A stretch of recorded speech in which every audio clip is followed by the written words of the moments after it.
September has arrived at Citi Field, and September means expanded rosters. Say hello to Josh Satin, hoping to make his Major League debut sometime soon. The Mets will send out an old-timer to make his first start as a Met. Mets finished August strong, trying to get to a fast start in September. At Citi Field in New York, the New York Mets play the Florida Marlins. Mets baseball is presented in HD by IOTV. Get the best in HD free with IOTV. And a pleasant good evening, everybody, and welcome to Citi Field. I'm Gary Cohen. Ron Darling and Keith Hernandez join me in just a moment as the Mets wrap up a 5-game series against the Florida Marlins. The Mets have won 3 of the first 4. The rosters expand today. It's September 1st. The Mets have 2 call-ups, Josh Satin, an infielder, and Josh Stinson, a pitcher, both here and ready to perform. Performing last night was a very important rookie for the Mets, Lucas Duda. And Keith, Duda has had big hit after big hit late in games, but last night might have been his most impressive late inning at bat. Well, it was a nice at bat for Lucas. It was the game-deciding base hit. And I think most importantly, we're going to go pitch by pitch here. He fell behind the count 0-2 with 2 sliders and then worked the count. I can't say he worked the count. He fought off pitches. Now, one thing you note here is that Mike Dunn refused to come inside. Why he didn't do that, you got to ask him. But Lucas Duda stays in. He continues to show that he can hit the left-handers. He stays in. He gets to be there. He's a tough strikeout. With 2 strikes, he becomes tougher, protects the plate better, and that was a classic example last night, Gary. I think it's important to note in 59 games that he's played, he's hitting the last 59 games, hitting .319 with 7 home runs and 35 RBI. He's really gotten an opportunity, and he's really shined. And in the 7th inning on in the month of August, he hit over 500. Now, the Mets will play turn back the clock night. A guy who made his Major League debut before the Florida Marlins existed will pitch against the Marlins tonight. Well, think about it. He's the 3rd pitcher as a starting pitcher to make his first appearance in the Mets as a 40-year-old. Oral Hershiser was the most recent. You had to go all the way back to Warren Spahn for the first at 43 years old.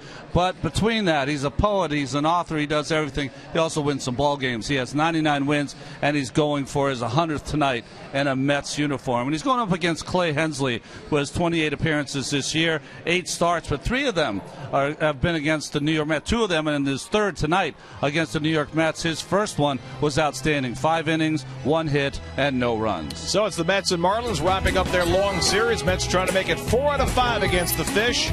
All the action coming your way tonight right here on SNY.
Get the best in HD free with IOTV. By Budweiser, great times are waiting. Grab some buds. Today's AUC Doctor of Distinction is Dr. Charles Gambino. Advanced Urology Centers of New York, the best care in the world right in your backyard. Log on to www.aucofnewyork.com. By your Tri-State Ford dealers. By Geico. And by Mazda. Zoom, zoom. Live out your Mets fantasy. Suit up with Mets legends and take to the field at the Mets Fantasy Camp this January in Port St. Lucie. Get to the phone at 718-559-3035 or visit Mets.com/fantasycamp today. Here's your Dunkin' Donuts around the majors this afternoon. Vance Worley went 6 innings, now 10-1 as the Phillies beat the Reds 6-4. Phillies now 41 games over 500. Jeff Francoeur, his 1,000th career hit, a homer, 3 RBIs. The Royals outslugged the Tigers 11-8. Detroit's lead right now 5 games in the AL Central. And the Cardinals whipping up on the Brewers 8-4. Albert Pujols had a big day, his 33rd home run of the year. Miguel Batista gets set to make his Mets debut on a beautiful evening in New York. First pitch is coming right up.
Modell's, the Modell Sporting Goods back to school sale is going on now with the lowest prices of the season. Backpacks, footwear, and apparel. When you got to save for back to school, you got to go to Moe's. Gotta go to Moe's. Gotta go to Moe's, yeah. Ronnie, Mr. Q. There's your Ford starting lineup for the Marlins tonight. Florida's lost 20 of their last 25 games. They finished 7-20 in the month of August after a 5-23 June, 2 of the worst months in franchise history. And tonight, the Marlins go up against the 40-year-old right-hander from the Dominican Republic, Miguel Batista. You know, it's going to be interesting for you folks at home. Well, it's interesting to me anyway. He has one start in the season, but it is with an asterisk because there was a game that St. Louis was going to play. He was originally with the Cardinals this year, and the threat of rain was so bad that they did not want to start their starter, Kyle McClellan, so they started Batista. It rained 20 minutes later. Batista walked the leadoff hitter, threw 2 pitches to the next hitter, Brandon Phillips. Then the rains came, and when the game was restarted, they put McClellan in the game. And Batista's line after the game was, "I can't believe they pulled me. I was working on a no-hitter." That's right. Emilio Bonifacio leads off, and Batista's first pitch as a Met is outside for ball 1. Batista has been everywhere. This is his 10th different organization. He made his major league debut in 1992 with the Pittsburgh Pirates. Just one start that year for the Pirates, which means that he pitched in the major leagues before the Florida Marlins ever played a game. They started in 1993. 2 balls and a strike to Bonifacio, who is 4 for 16 in this series. Straight over the top, you'll see Batista. A fastball that sinks a little bit, a little slider, a little changeup. Corners in against Bonifacio, always a threat to bunt, and he swings and misses at the fastball, 2-2. By the way, when Batista made that first start for the Pirates in '92, their bullpen coach was Terry Collins. Wow. Bonds, Bonilla, and the rest of the gang. That was their last winning season, '92. Actually, Bonilla had left to come to the Mets. Oh, that's right. But Bonds was still there. That's the year the Pirates lost to the Braves on the Francisco Cabrera walk-off hit. LaValliere, Drabek, that crew. Jose Leans. Off-speed pitch, just missed, and a full count to Bonifacio with Infante and Dobbs to follow. Who was the kid that played first base for the Braves that scored the winning run? It was the ex-Pirate. Sid Bream. Yes. And Tejada unable to handle that line drive, and Bonifacio's aboard. So Tejada, who was brilliant defensively last night, with a miscue to start the game. Didn't get down on that one, did he? Was that one of those, Keith, where you don't know whether to catch it in the air or catch it on the hop? He just didn't get down and squat. And of course, the speed of Bonifacio factors into that as well. They've actually given him credit for a base hit. And we'll take a look at the Lexus Metropolitan defense. And we talked about Duda at the Open, how well he's done the last 59 games. Well, he's been in right field, and that's where he's going to go. That's his opportunity right there, and he's making the most of it. Here's Omar Infante, who's riding a 9-game hitting streak. Bonifacio runs first pitch. The throw by Tolle on target, but too late. And Bonifacio has his 32nd stolen base of the year. Well, at least you don't see this happen to a veteran pitcher. Really did not even pay any mind to Bonifacio. He took off and beat that good throw by Tolle very easily. Reyes claiming that Bonifacio came off the bag at the end of the play, but got no call. Well, they've done a good job keeping Bonifacio off the bases. He hasn't had a real good series where he can raise havoc. It's his first stolen base in the series, his second try. 2-0 now to Infante, with Greg Dobbs hitting third in the order tonight, waiting on deck. Miguel Batista's been around so long. He pitched for the Montreal Expos when they were the Montreal Expos, and for the Washington Nationals after they moved. Down the right field side, Duda toward the line into that tough corner and runs out of room. So little room between the line and the stands over there. Like Wrigley Field. And true of a lot of the fields now, yeah. And Wrigley Field had that drain, that cement drain. It was like a little ravine where you could really get hurt up against that in the corner there. Plus you had the bullpen to negotiate down there. Still do. That bullpen got me once going back for a pop-up where I hit it and I did a header. Very graceful. Almost like he planned it. 2-1 for Batista, and Infante pops another one in the same vicinity. This one may stay in play for Duda. Across the line, and he makes a wonderful catch, hitting the sidewall. Bonifacio to third, takes a turn there and will hold on. Well, there's a pretty play by Duda, draping over that short fence. I almost thought he was going to do a header here, come on over. But he righted himself with his throwing hand. Nice play by Lucas. Oh, his glove hand, excuse me. He had a similar play to that in San Diego playing first base, where he went lunging into the stands and had to use his right hand to push himself back up.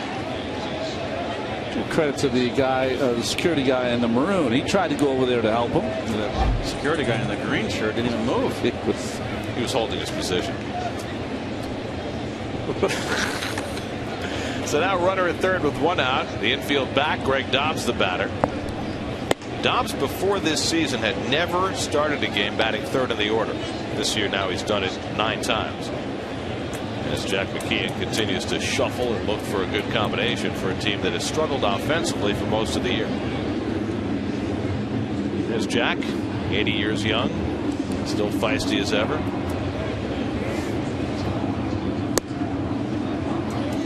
Well, defensively, the Mets are conceding the run. The only spot, if you're Dobbs, you don't want to hit the ball on the ground, is to David Wright at third and back to the pitcher. Everything else has got a big ribeye steak, medium rare for you. However you like it. Dobbs 3 for 14 in this series, including a home run.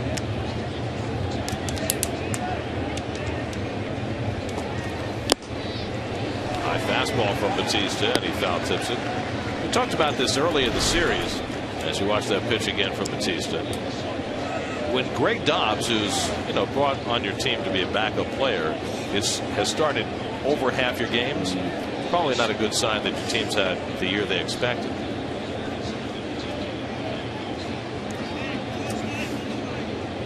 But if you go all the way back to spring training, you remember the Marlins had a wide open spot at third base, and they wanted the young guy, Matt Dominguez, to win the job, but he just didn't have a good enough spring to justify that. And so they had to mix and match from day one. A little Dobbs, a little Bonifacio, a little Wes Helms. Very interesting, Keith. 2-0. Totally wanted the fastball up. 2-1, fastball up. That's a strange way to go about when a sacrifice fly will get the run in. And there's ball 4, and so Dobbs is aboard. So first and third and 1 out, a chance for Mike Stanton. Stanton 4 for 15 in this series, including a home run. He now has 31 for the year. Pujols hit 2 today in the Cardinal victory over the Brewers, so he now has 34 to lead the league. Stanton went into yesterday tied with Pujols, but Albert having a bad year, right? Yes. 34 home runs. So people keep telling me anyway. By the way, the Cardinals swept that series from the Brewers, and they started the series 10.5 back, and I said to you, well, if they sweep, are they in it? Well, now they're 7.5 back. So I don't know, are they in it? We'll see if the Brewers start looking over their shoulder. They shouldn't. Out to right field, that'll get the run in. Duda back there to grab it. Bonifacio can walk on in. Duda properly throws to second. Stanton has a sacrifice fly, and the Marlins take an early 1-0 lead. Stanton drives in his 79th run of the year. Too much plate right here on the outer half. 145 strikeouts for Stanton. He can be struck out, but boy, if you make a mistake. He'd have to have a big month to get to 100, but he can do it. Here's Logan Morrison, just 2 for 15 in this series, with Dobbs at first and 2 out.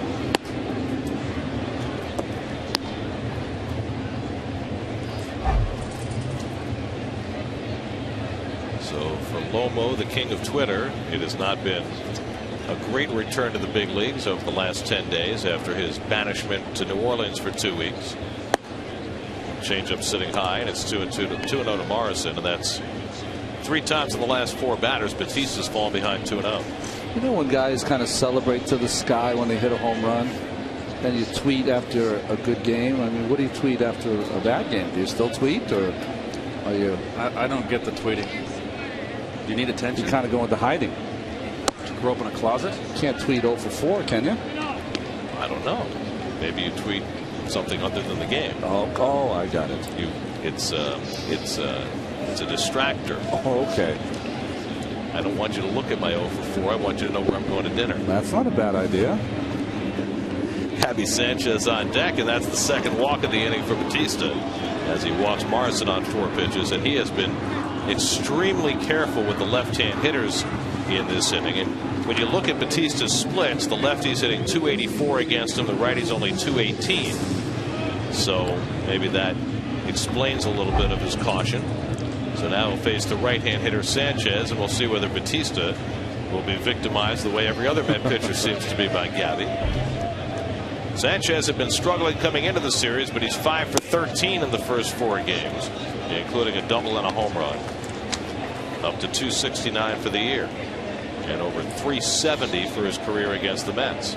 Dobbs at second, Morrison at first, 2 down, a run already in for Florida.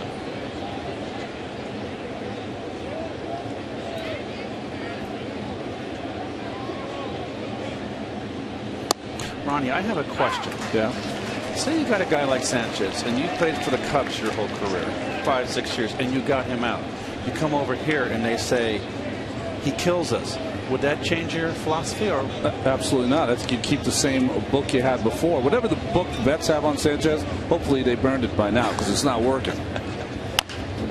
Bouncing ball, charging is Reyes, and he makes the high throw, but Evans comes down with the tag, and they get Sanchez to end the inning. Evans continues to shine over at first base. Saved Reyes an error. 1 run for the Marlins. The Mets will come to bat.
The exact same starting 8 as the Mets ran out there last night. Lucas Duda had a great month of August. Now turning the page to September, trying to keep it going. Jose Reyes leads off against Clay Hensley, who starts against the Mets for the 3rd time. And Reyes bluffs the bunt and takes wide for ball 1. Well, Clay Hensley did a nice job for the Mariners last season in relief. 68 games this year, 28 games, 8 starts. Reyes hits it out to left, slicing away from Morrison, but he gets over there. And that's the first out. And the Coors Light Marlin defense. Florida Marlin. Next year we call them the Miami Marlins, folks. And that's your Coors Light Marlin defense. And you see Peterson, a young man, brought up, 15 starting center. Bonifacio with shortstop. Of course, Hanley Ramirez on the DL.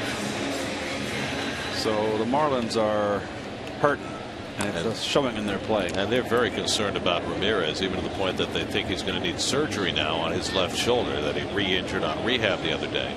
Here's Ruben Tejada. Tejada really showed his value last night. He went 0 for 3, but contributed to his team with his bat, with a bunt, with his glove, with a nice play early, and then for the 27th out, which is often the hardest one on which to make a defensive play. Well, I think it really gave you a blueprint on how you're going to win ball games here, Gary. You know, clutch hitting, good defense, and some good solid pitching with a strong bullpen. And we've always said, Gary, that Tejada he's not a home run guy. He's going to have to do the little things, get the guy over, bunt him over, play the defense that he's capable of playing. And he turned a beautiful double play with Reyes. Talk about how good the defense is with this club with those two in there up the middle. Nice force play last night with Reyes up the middle, and he gave him the shovel pass to Tejada. It's nice to be strong defensively up the middle.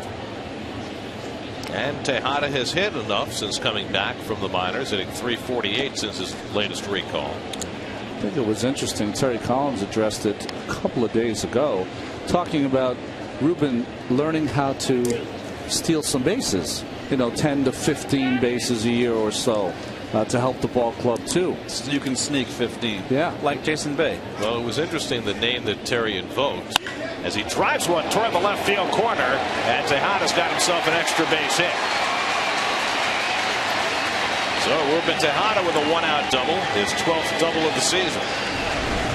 Well, very seldom you see Tejada really turn aggressively and with pop on an inside fastball. So that's very nice to see. So he's at second with 1 out. Lucas Duda coming up. But Terry Collins invoked the name of Jeff Bagwell, who he had in Houston. You know, Bagwell was a guy who once stole over 30 bases. 31 bags in 95. And he was not fast, and faster than Tejada is. But he was a great base runner. I think he had a high of 148 runs scored one season. Here's Lucas Duda, who had the game-winning hit last night, and he gets under one to right center. And moving over is Stanton, Peterson, and Stanton makes the catch. 2 out. Stanton likes showing that arm, doesn't he? By the way, Lucas didn't miss that ball by much. No, he didn't. By the way, I must say the iced coffee is not bad. Yeah? Yes. Well, we got another convert. Now, is this your first ever iced coffee? Yes, I don't believe in iced coffee. You don't believe it? Well, can we you know, move you over to our side? Well, did we proselytize enough to get you to try it? It's very soothing, refreshing. Well, I hope you'll come back to our place of worship. Tejada at second with 2 down. Here's David Wright, who's having a fine series. 7 for 14 in the 4 games. And a couple of sparkling defensive plays last night, including one in the 9th inning. By the way, you see the Mets are wearing their Los Mets jerseys for the second time. It is Hispanic Heritage Night at Citi Field. Love the color scheme. And of course, we saw them wear those jerseys, same color scheme with just the Mets on the front earlier on this homestand. It's a really nice look. Every time I see the number 16 on a Met, I always think of Mr. Gooden and Pagan. We just had that shot in that Pagan in the on-deck circle. Hensley behind 2-0 on Wright. And David backed off 3-0. Give him a hit sign. Is Mazzo number 16? As were 16. He swung 3-0 last night, by the way, David Wright. Yep. John Stearns wore 16 for Did a he? while, didn't he? Did he? Before he went to 12? Bad dude. Let's see if David's going to swing 3-0 again. Not this time. Doesn't have a pitch to hit. And so he's aboard with a walk. And Don will come up with 2 men on. Well, Hensley, because of that great changeup, he feels almost more comfortable pitching against the left-handed hitters than he does the right-handed hitters as he walks David Wright. But this is also where you really miss a guy like Ike Davis in your lineup. If you have Ike behind David in that 5-hole, it just changes the entire nature of how they have to pitch to David. The 2-0 pitch is going to be a strike. Absolutely. Well, Pagan has had a rough series, just 1 for 16 in the 4 games against Florida. up here with 2 out and 2 on, with the Mets down 1-0 in the first.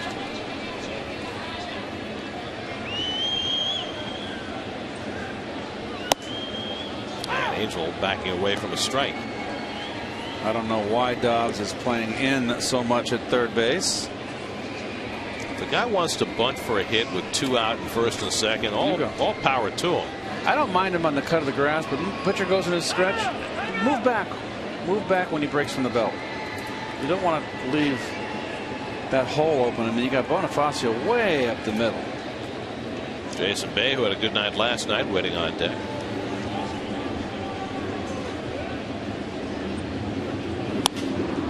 And Pagan pops it up. And Dobbs backs up to grab it. Side retired.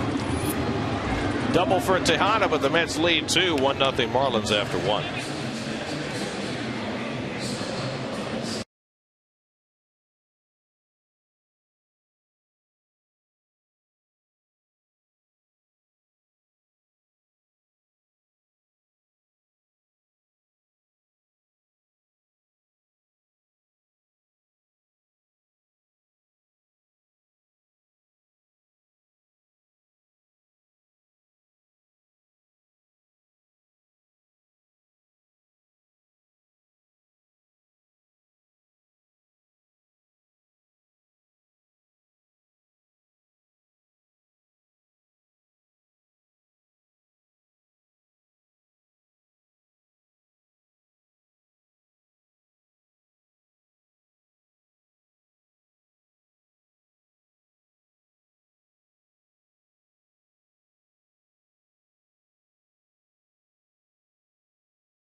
Android or BlackBerry, check in using At Bat at Citi Field to receive special offers. Text At Bat to 31826 or visit Mets.com for details. Hello. All the Hatters are here.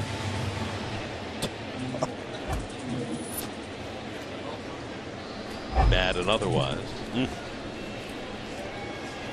Brian Peterson leads off the second against Miguel Batista and takes the fastball wide. Peterson getting his second start of this series in center field.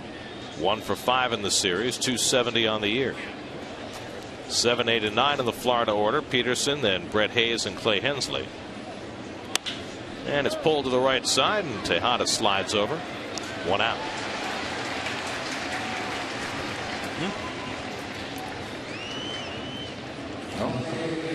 Weather has been absolutely spectacular since Irene left us.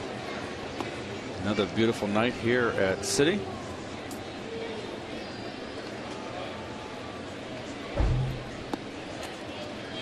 Mets are heading south after the game today. 3 in Washington, 3 in Florida. Hot weather beckons. Hope you're ready for it. I'm ready, Garrett. Brett Hayes takes a strike. Will you be mourning after our last ever visit to Sun Life? No, it will Stadium? not. Brett Hayes pulls one off the bag, right with the bare hand, but no chance to throw him out. That was a double, obviously. So lucky for the Mets there. I mean, that didn't even bounce. That hit the cushion on the fly. I don't believe I've ever seen that. I've never seen that. I mean, a lot of times you'll see, a 2-hopper hit the bag. Isn't there a rule, line drive back to the pitcher, hits the rubber and goes in the air, that's an out? rubber? No. Sure? Rubber's part of the ground, right? It'd be a ground. Now, That's why I'm asking. I'll tell you what the rule is. There's a similar thing to that. As Evans charges the bunt and makes the awkward throw and gets the out at first, 3-4 in the sacrifice.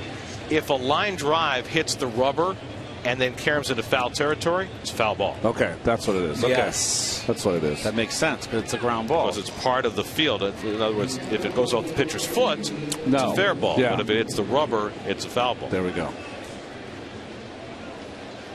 Where's the bad boy down there? Let's go, Slugger.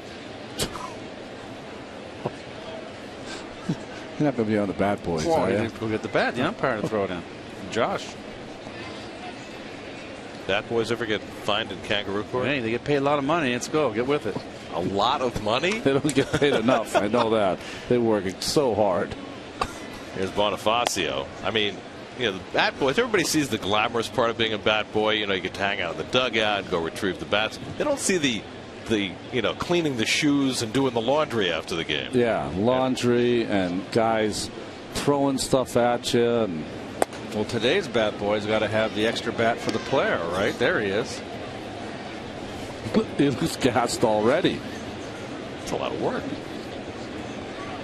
And those are the guys who have to show up 6 hours before the game to get everybody's locker ready. Even the worst.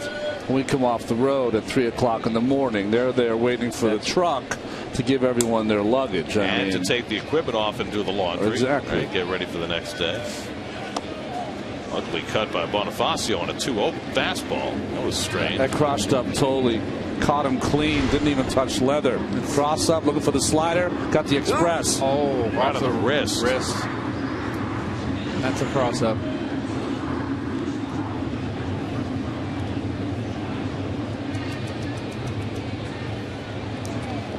By the way, 99 times out of 100, the pitcher.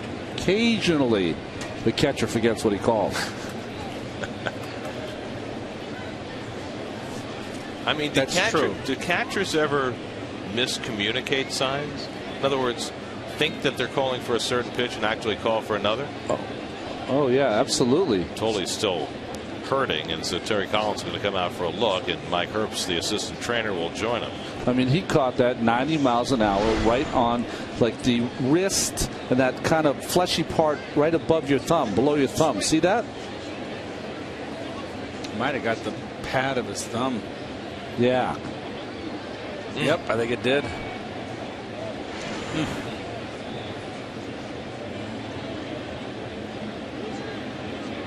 Squeeze. We always had that before. Yep, we got him in the fat part of his thumb. I love when I say squeeze. I always love when the trainer comes out there and squeezing it. It hurts so bad. Squeeze. And they love the push on it. And does that hurt? Yeah, it does. How about when they came out with that freeze for you? That's right. That's long gone. The Yeah, it freeze looks did like nothing. Josh is coming out of the game. Oh, that's awful. Well, they'll take him for x-rays, I'm sure, and make sure nothing's broken in there. So an unfortunate mishap. Totally catching Batista for the first time. I mean, it's not even a situation where he had a spring training with him. Batista signed, sent to the minors, and making his debut today. And so a little miscommunication on the signs, and Tolley winds up the worse for it and has to come out of the game, and Mike Nickias will come in and replace him.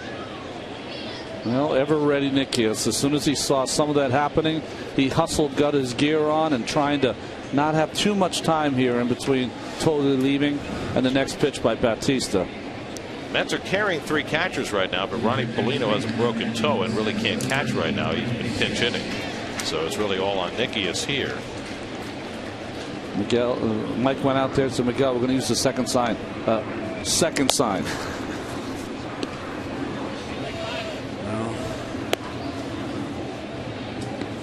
There's no joy in Mudville. Mike Pelfrey can find the humor in it. Yeah.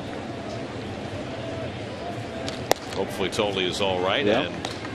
And they've got x-ray facilities right here in the building, so they'll shuffle him down there quickly and make sure nothing's broken. That's a nice change from 25 years ago, I'll tell you that, in our day. Well, you told the story about breaking your thumb. I had to drive myself to the hospital. to get the X-ray. I mean, how bad is that? They couldn't even spare a trainer for him? Nothing. Maybe one of the clubhouse kids? It's nothing. Get in your car, drive left-handed. Ronnie got sent to the rear. Take care of himself. We were fighting in the front lines. Usually the medic is somewhere in the neighborhood, though. Right? 3-1 to Bonifacio, and he pulls it foul.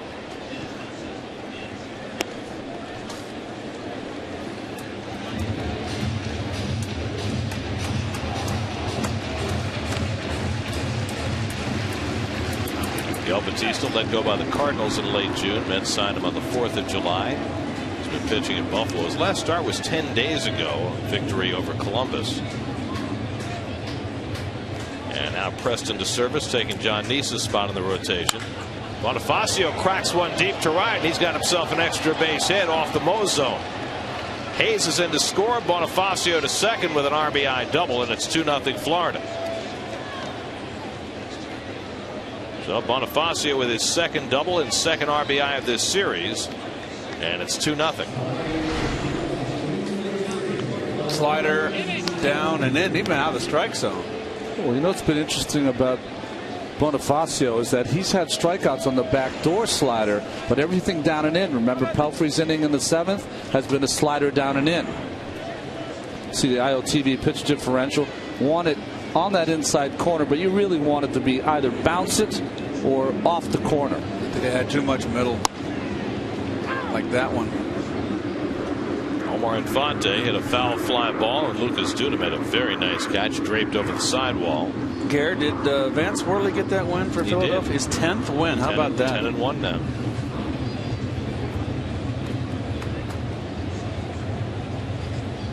Ryan Howard hit his 30th home run in that game. Ho hum. Infante out to center field, and Pagan circles inside, retired, but the Marlins tack on a run on Bonifacio's RBI double. 2-0 Florida in the second.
Mariachi band strolling through the ballpark. Mexican music is very festive, very happy music. I love it. Try the guacamole. Percy Faith did 2 albums back in the 60s, Viva Mexico and Mucho Gusto, that are just phenomenal. Percy Faith. Percy Faith, when a man loves a woman, right? Greg Dobbs throws out Jason Bay. 1 out in the second.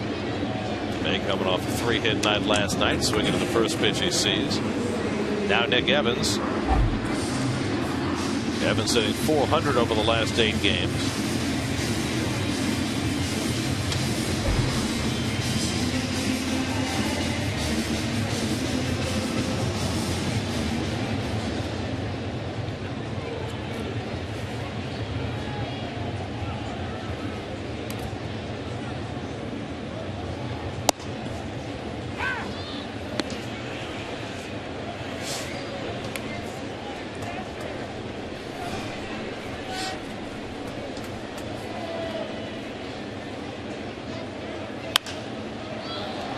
Down the right field side. Stanton near that sidewall, and he'll run out of room.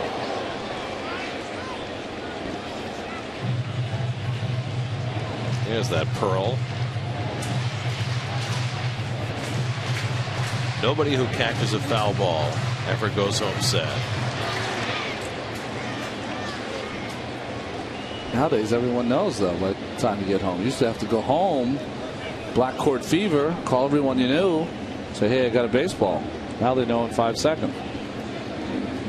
Well, if they don't see it on TV, you text them, you call them. Or you can tweet. You can. Caught a ball at the Mets game. Swing and a miss. Evans down on strikes. First strikeout for Hensley. So two down in the home second. Now Mike Nickias will come to bat. Nickias took over behind the plate when Josh Toley was hurt on a cross-up with Miguel Batista. Nickias at .222. He's at 27 at bats with the Mets. Never has been known for his bat. Always considered a fine defensive catcher.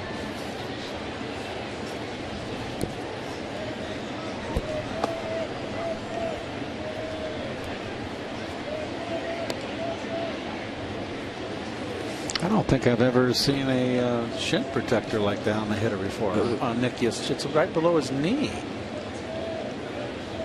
You see him down lower. Dobbs in front of that sharp ground ball, and an easy inning for Clay Hensley. Retires the side on 6 pitches. 2-0 Florida after 2.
Batista has had a couple of difficult innings in his Mets debut.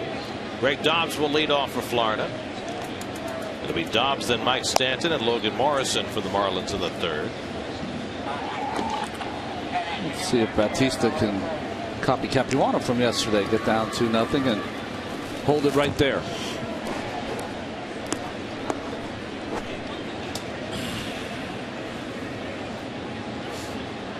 Dobbs drew a walk his first time up.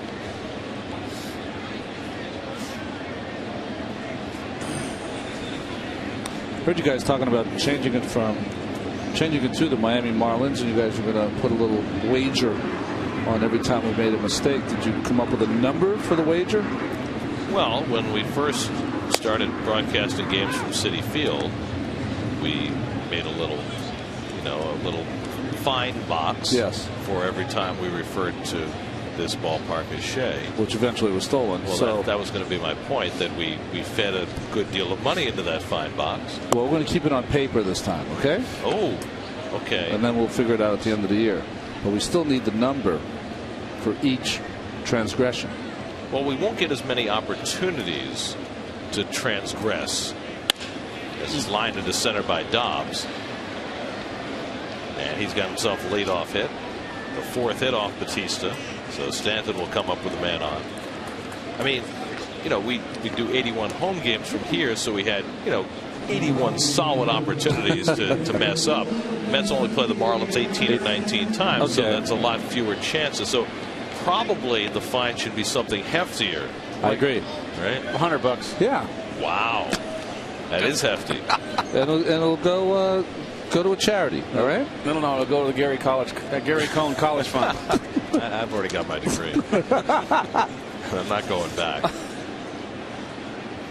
Ooh. Stanton fouls one back.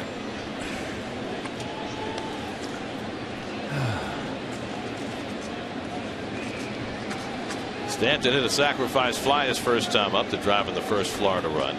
79 RBIs now for the 21-year-old. Off the plate, a ball and a strike. There has been such an influx of special young talent in the National League East the last couple of years. And Stanton is part of that wave. And he lines a base hit. So back-to-back hits for Dobbs and Stanton to begin the third inning. I tell you what, when that young man hits a line drive, Ronnie, it's a frozen rope. I mean, it is just a rocket. A little out in front. Boy, oh boy. I'd be afraid to let him extend his arms, wouldn't you, Ron? Yes.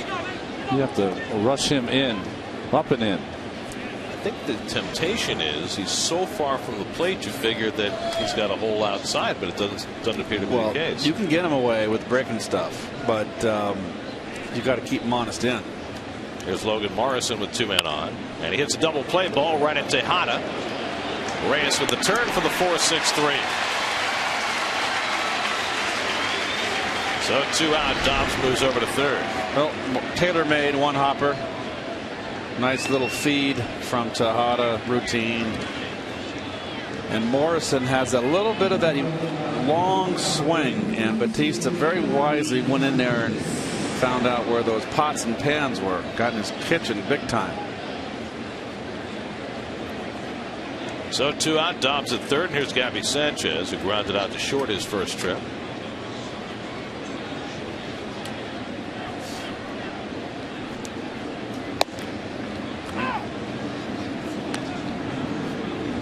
Sanchez didn't like that call. Said the ball's up. Yep. Mike Estabrook, the home plate umpire, said no, it wasn't.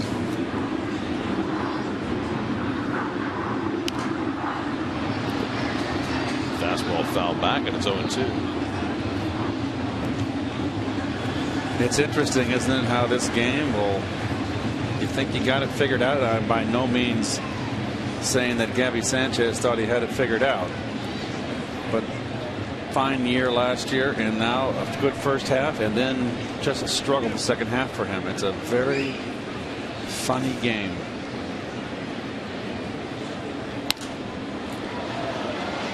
Terry Collins said it yesterday. He said, you're better served if you always respect the difficulty of playing this game. Good way to put it. You're only as good as your last at bat, your last pitch you throw, or last game you pitched. You know, the true sign of greatness is over the years you do it.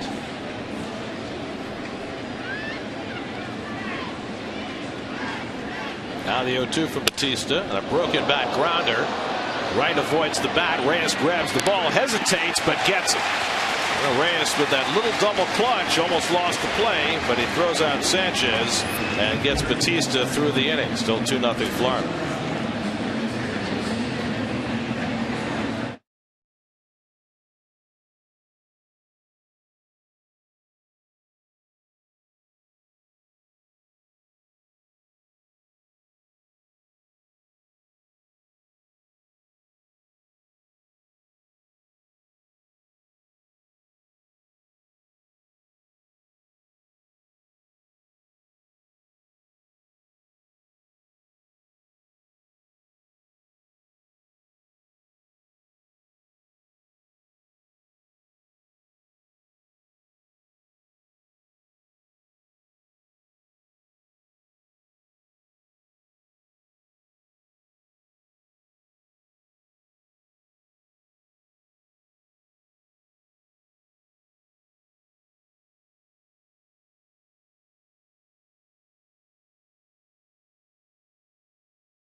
Will get his first plate appearance of the season. Ronnie mentioned that he has made a start this year, but never got to the plate. Threw only 6 pitches and was taken out of the game. No. Yeah. Well, you know, another lost opportunity. So 47, you think of Tommy Glavine, you think of J.O., Jesse Orozco. Joe McEwing. Joe McEwing was 47? For a while. Until Glavine came along, and then he became 11. Ball 1 to Batista. I always love that. When a veteran great player comes over, it's like, get a new number, kid. Well, even John Franco gave up his number. Mike Piazza came. That's right. Well, you know, Beltran is Reyes on deck when he went to San Francisco. He told Bruce Bochy, who had 15, I'll buy you a watch. Bochy said, I don't need any watches. I need some runs. Driven in and scored. So what you're saying is that he might get the watch. Yeah, there you go. Right. I mean, it's been ugly there. I mean, I know they won last night. They got shut out pitching from Madison Bumgarner, but the Diamondbacks won't lose. There's Josh Satin called up on the Mets today. 9 straight wins for Arizona and a 6-game lead. You're going to make me eat my words. I can see it right now. But I'm sticking with it. By the way, speaking of numbers, we just showed a shot of Josh Satin. He's got Buddy Harrelson's number. Oh, 3. Yeah, number 3. He's got Gary Cohen's number. That was your number, right, when you played? That's because it was Buddy's number. Yeah. When I was a kid, 8 was the number to have. Yastrzemski. Yeah. Oh. Popped up. Hayes coming back for a look, but it's out of play. I would figure in the Boston era that you grew up, yeah. 8 and 4. 4 was huge. 7 was big too. People liked Espo. They loved Espo. But Bobby Orr. Bobby Orr. Big time. Uh-oh. Look at those two. It's okay. You can mix Red Sox and Mets. That's right. I bet you they're from Connecticut. That's right, because you can go Red Sox or Mets or Hartford's dividing line. I know when the Patriots played the Giants in the Super Bowl, they did a special on a town in Connecticut where literally it was 50-50 of Patriot fans and Giant fans. Ground ball, and it's booted by Bonifacio, and Batista is aboard. That ball was trouble right off the bat. It was just an offbeat ground ball, and Bonifacio didn't adjust to it. Well, he did not charge it, and he gets the in-between hop. Never want to play the in-between. Look at him. He's right there. No movement forward. You go get that ball in the short hop. Bonifacio's out of position, and it's shown. The defense of the Marlins has been, I said it last night, I'll say it again, it's been atrocious. So an error on Bonifacio gives the Mets a leadoff base runner. Now Jose Reyes, who flied to left his first time up. Reyes began the night with a .336 batting average, leading the National League. Ryan Braun went 1 for 5 from Milwaukee today. So he's at .332. And the battle continues heading into the final 4 weeks of the season. Final 28 days. Reyes hits it sharply right through Bonifacio. Boy, is he having a tough inning. He was moving toward the bag at second, reached back for it, and it ate him up. Well, ball's ripped. Should be a base hit, I guess. Oh boy, he just didn't move at all, did he? But he also moved to his left, and then the ball was to his right. No read off that bat. That'll be a base hit. Should be. So Reyes has his 149th hit of the season with a little help from his friend Bonifacio. That was one of the rare balls. If he had moved correctly, that you could have doubled up Jose. Been hard enough. Do you bunt with young Tejada? I say no. Let him swing the bat. Not the way he's been swinging. And I don't care if he's in a slump. I don't like bunting with a 40-year-old pitcher on second base either. You got Tejada up there. Let him swing the bat. He was in a slump. It's September. It's early in the game. It's 2-0. Even if it's a stretch run here. Plus, you're giving him a break here. The Marlins are playing for the bunt, so this gives them more opportunity to get a base hit. Too aggressively in at the corners. He drilled a double to left field his first time up. And he's set to swing and takes it high, ball 1. So with Sanchez playing about 60 feet away and Dobbs about 75 feet away. You see that little subtle play by Tejada? Just went up on the bat just a little bit before that pitch was going to come to plant in the mind that he was thinking of bunting. That's beyond 21, by the way. Now he's moved those corners back a little bit.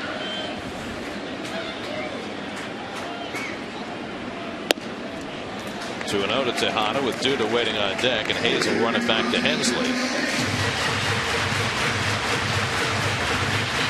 These are the times that I know that this has become the norm. What can a catcher tell a pitcher here? 2-0, throw a strike. That would be it.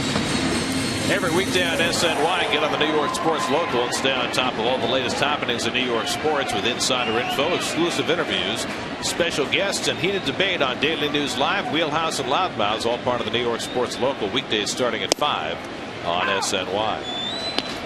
Hensley does throw a strike, so it was good advice from Brett Hayes. Does he need to go out there and tell him to throw another one? That'd make for a longish game.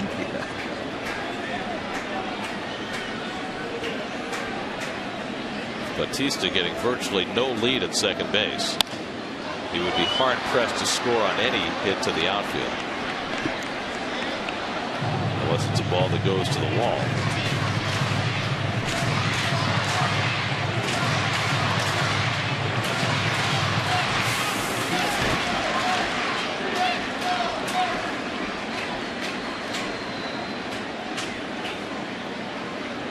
That's about as short as a lead as anybody has ever gotten off second base. And it hits Tejada, and the bases are loaded. That's a little painful. It got him right in the stomach, didn't it? Well, there should be nobody out. 2 outs, nobody on, and now you got the pitching coach on the phone getting these people up. Off the back elbow, it looked like. Right elbow. Maybe more toward the floor. Yeah. So an error, a misplayed grounder for a hit, and a hit batsman. conspiring to fill the bases with nobody out. The Mets with a chance to do some damage here in the third, down 2-0. Remember, Hensley hadn't started a game in 3 years before he faced the Mets back on July 18th. Pitched a brilliant game that night, 5 innings, allowed just 1 hit, and got the win. And 5 days later, he pitched against the Mets in Florida. Didn't pitch quite as well. Again, went 5 innings, walked 4 in that start, got no decision. So he's facing the Mets for the 3rd time as a starter. He also faced them twice as a reliever earlier this year. Lucas Duda coming up, your Cholula who's hot. He was very hot in August.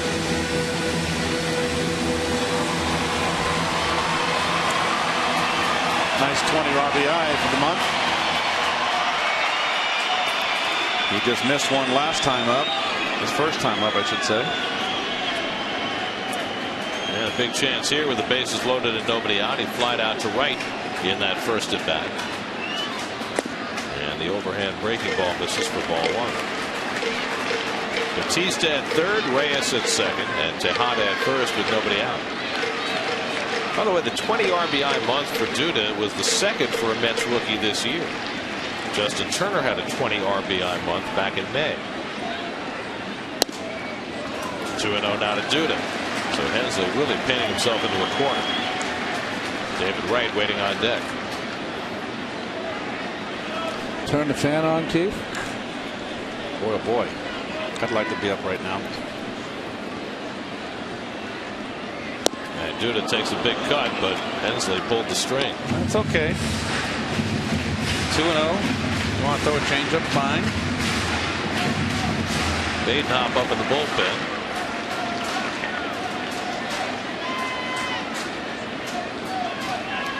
Two-1 to Duda. And this is down. 3-1. Things not going quite so swimmingly for Mr. Hensley. Let's see if we're going to throw a 3-1 change up here, Ronnie. You get the guts to do that? I don't think so.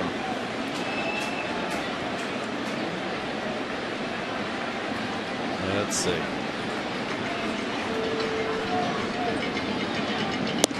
He did. He does, but he missed it. And of course he's going to run. He earned it. So a bases loaded walk to Duda brings Batista home, and it cuts the Florida lead to 2-1. That's an odd pitch selection, isn't it? That's not a good pitch selection. You want to throw something down, get a ground ball, and Trader Jack, he on the top step. He can't wait to come out. He's waiting to hear when Badenhop is ready. Well, he's not going to be ready for David Wright. And Hensley pretty much pitched around David his first time up, walked him on 4 pitches. Can't pitch around him here with the bases loaded and nobody out. So the Mets poised for a potential big inning. A run is already in. And now David takes the curveball low and away for ball 1. And Hensley just trying to stay away from contact right now, and it's not working for him. He needs a strike, so Hayes is going out. But Ronnie, isn't this often the consequence of having 2 poor plays being made behind you that now you think you have to make everybody miss? Well, I think what happens is if you have a lot of experience, then you've been through this before, Gary, and you have to shake it off. You have to throw strikes. You got to feel as though that my team is going to make the play. If they don't make the plays all night long, you're going to lose anyway. But he's a contact pitcher. You got to pitch a contact. And Reyes jumps out of the way of that hard shot by David, who made contact. Foul ball, 1-1. What separates the good pitchers, Gare, from your everyday run-of-the-mill is they can make those pitches on the road, particularly. Make that breaking ball, make that changeup with consistency behind the counter, first pitch. The other guys can't do it. They fall behind. Way inside. Hayes did well to keep that from going to the backstop.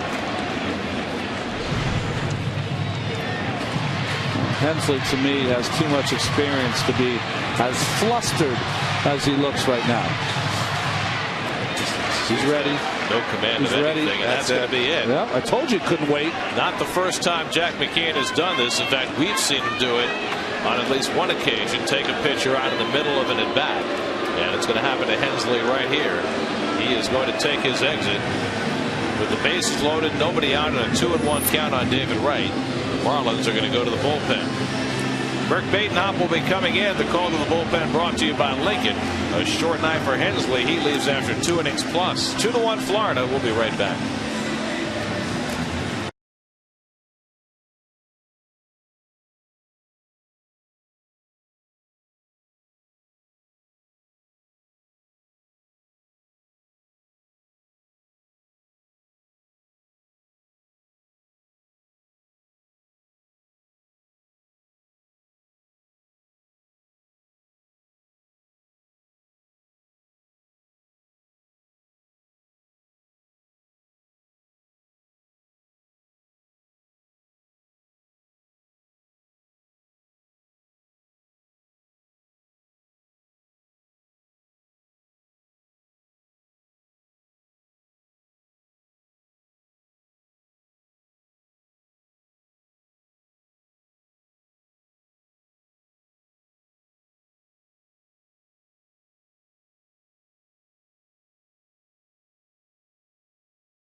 Cook, and Clay Hensley wasn't appreciative. Bat drinks. Good contact. Bye-bye. Well, in his defense, he didn't deserve that inning. A couple misplays by Bonifacio at short. Burke Badenhop inherits a 2-1 count to right with the bases loaded. And David takes it right back up the middle. Reyes is in. Here comes Tejada. Peterson's throw to the plate is deflected into foul territory. Duda will go to third, and Wright pulls in at second. The Mets take a 3-2 lead. David Wright drives home a pair.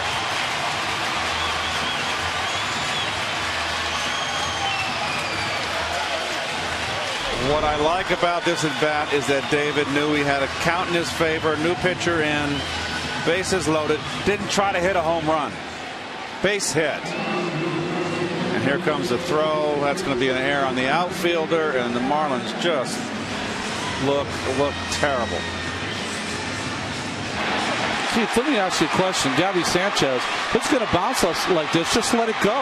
It'll bounce to the catcher. Deflection is what moved the runners ahead. And he's not fast a foot. He's slow getting into the cutoff position. I mean, it's just some lousy defense. So 2 in scoring position, 3 runs already in the inning, and still nobody out. It's not a good throw. You can't fault him because he knows the throw's off, Ron. You know. Yeah. But the fact that he wasn't in a position to go catch on the fly, you know. The pitcher was late backing up. The error is charged to Peterson on the throw. Pagan pulls one just foul. Duda was running on contact, but he'll have to go back. Ball and a strike to Angel.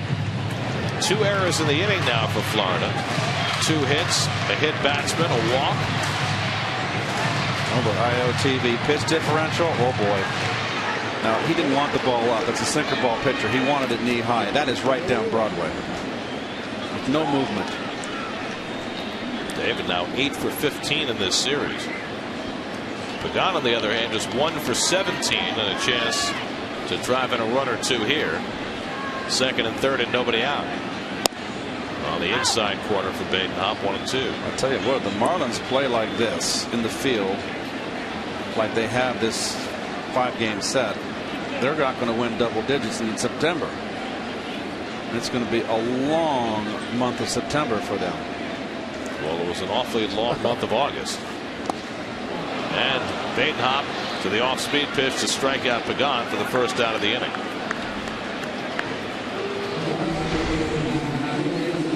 Just turns over a little changeup, bottoms it out. Nice play by Hayes to keep that ball in front. I love the eyes of Hayes as he got that ball in a hop. His eyes immediately went to Duda at third. So maybe took some liberties down the line. Maybe I can throw behind him. He had it covered. As soon as he knew he had it covered, he's checking the base runners out. Now Jason Bay, the infield stays back, conceding a run. Mets have already scored 3 in the third.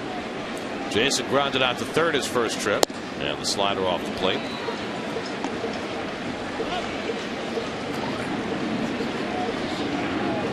Nick Evans waiting on deck.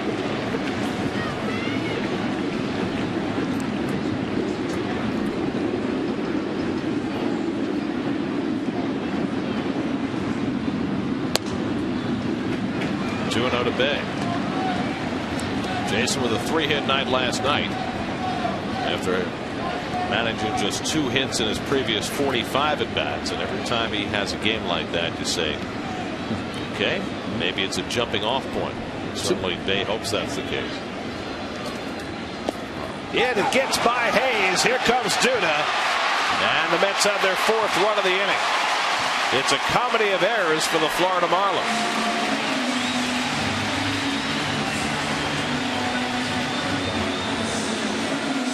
Well, that's going to be a pass ball.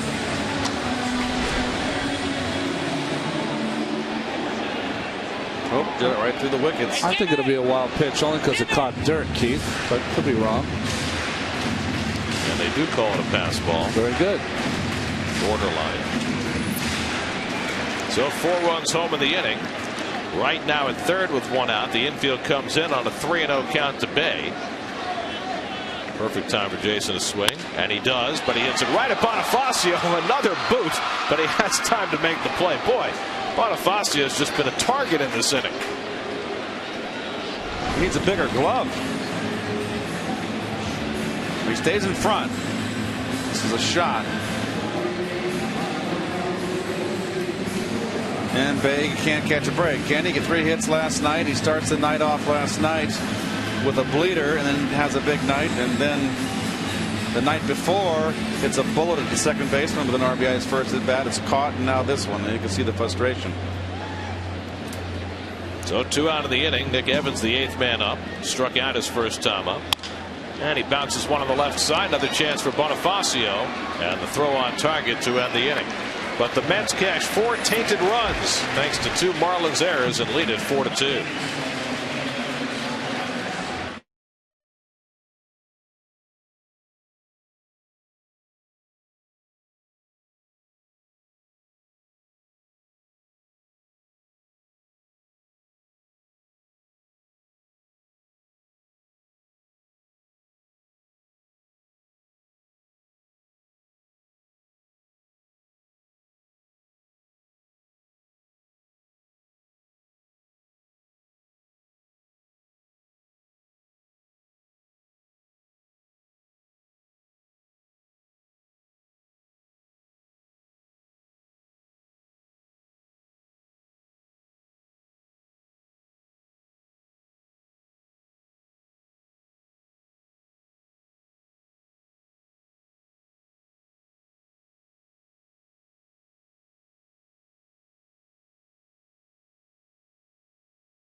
go to the fourth. Here's your AT&T trivia question. Miguel Batista, the third starting pitcher to make his Mets debut at age 40 or older.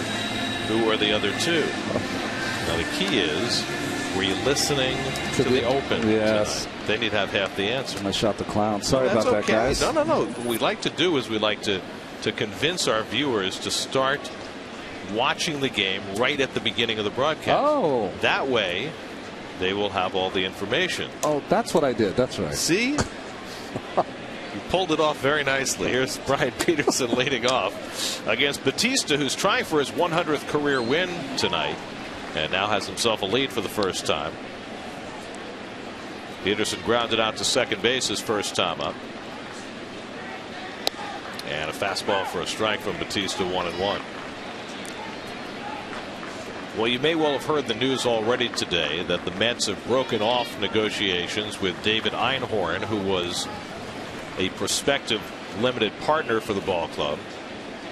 And it's been many months since the announcement was made that Einhorn was the prospective minority owner, and there was a deadline for that deal to be consummated. The deadline was extended a couple of times. The latest deadline ended earlier this week, and the Mets informed Einhorn earlier today that they would no longer be negotiating with him, and alternatively the Mets ownership has recapitalized the team on their own, taken their own funds to make sure that the Mets cover whatever losses they have this year. And looking down the road, they're going to seek smaller minority owners. In other words, rather than looking for a $200 million chunk as they did from Mr. Einhorn, they're going to look for smaller pieces, maybe 10 or 12 smaller partners to be part of Mets ownership. Line to center field, and Pagan's got it one out. And unlike the way the deal with Einhorn was developing, there will be no prospective majority ownership or control for any of those smaller owners, which ended up being one of the sticking points and the reason that the deal fell apart.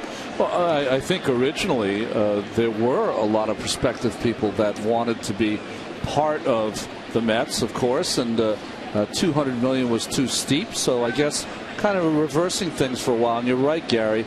It's going to be one of those kind of predetermined partnership agreement for whoever wants to get involved, and it'll be interesting as we move forward how quickly or not quickly that happens. Now, from a fan perspective, I think what everybody wants to know is the fact that the Mets are no longer negotiating with Einhorn. Will that have a material effect on the Mets' ability to do business this coming off season in terms of probably number one, re-signing Jose Reyes, but even more generally, where the payroll number is going to fall and whether the Mets can go out and be competitive. Now, the sources within the organization that I've spoken to say that this will have no impact at all. Yeah. That the fact that the Wilpon and Katz families have recapitalized the team means they're ready to go forward with whatever their payroll was going to be anyway. Right. It may be somewhere south of the $140 million that they were at this year, and that's because you had so many big contracts coming off the books, whether it's Beltran or Perez or Castillo, but that it's still going to be $100 million or more. Now where it falls between 100 and 140, I don't know. Line to short, and Reyes makes the snow cone grab, and Hayes is retired. Well, he's backpedaling, and what flavor? But I think as far as Reyes is concerned, it's really the same as what we've been talking about for weeks, which is, if somebody comes in, some other organization comes in and throws stupid money at him, well, the Mets may not be able to match that. Somebody throws an 8-year, $160 million offer at him. But if the numbers stay reasonable, I think the Mets want to re-sign Reyes. I think Reyes, in a perfect world, would like to re-sign with the Mets. Agree. And I think they'll be right in the middle of that. So I don't think anything's really changed. Of course, with the extra, smaller limited partners, of course, that influx of capital will be used judiciously by the ownership group. And I think the hardest part for the baseball people is going to be putting down a number. You know, getting all the factors involved, and we're talking about how great of a player Jose is, the age of Jose, the recent injury problems. So negative and positive are all going to be put together, and you come up with a number that you're comfortable with, both monetarily and both numbers of years. Hensley down looking to end the inning. First strikeout for Batista. He sets him down in order after getting the lead. 4-2 New York.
IOTV, and you can listen to every Mets game on Sports Radio 66 WFAN.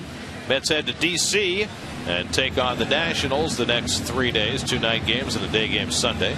Then off to Florida for 3 games, including that 5 o'clock start Wednesday, which the Marlins were gracious enough to change so the Mets can get home for their doubleheader the next day against the Braves. You know, we kind of chuckle at it, but it really was a wonderful gesture because not a lot of teams respond to that. They really don't.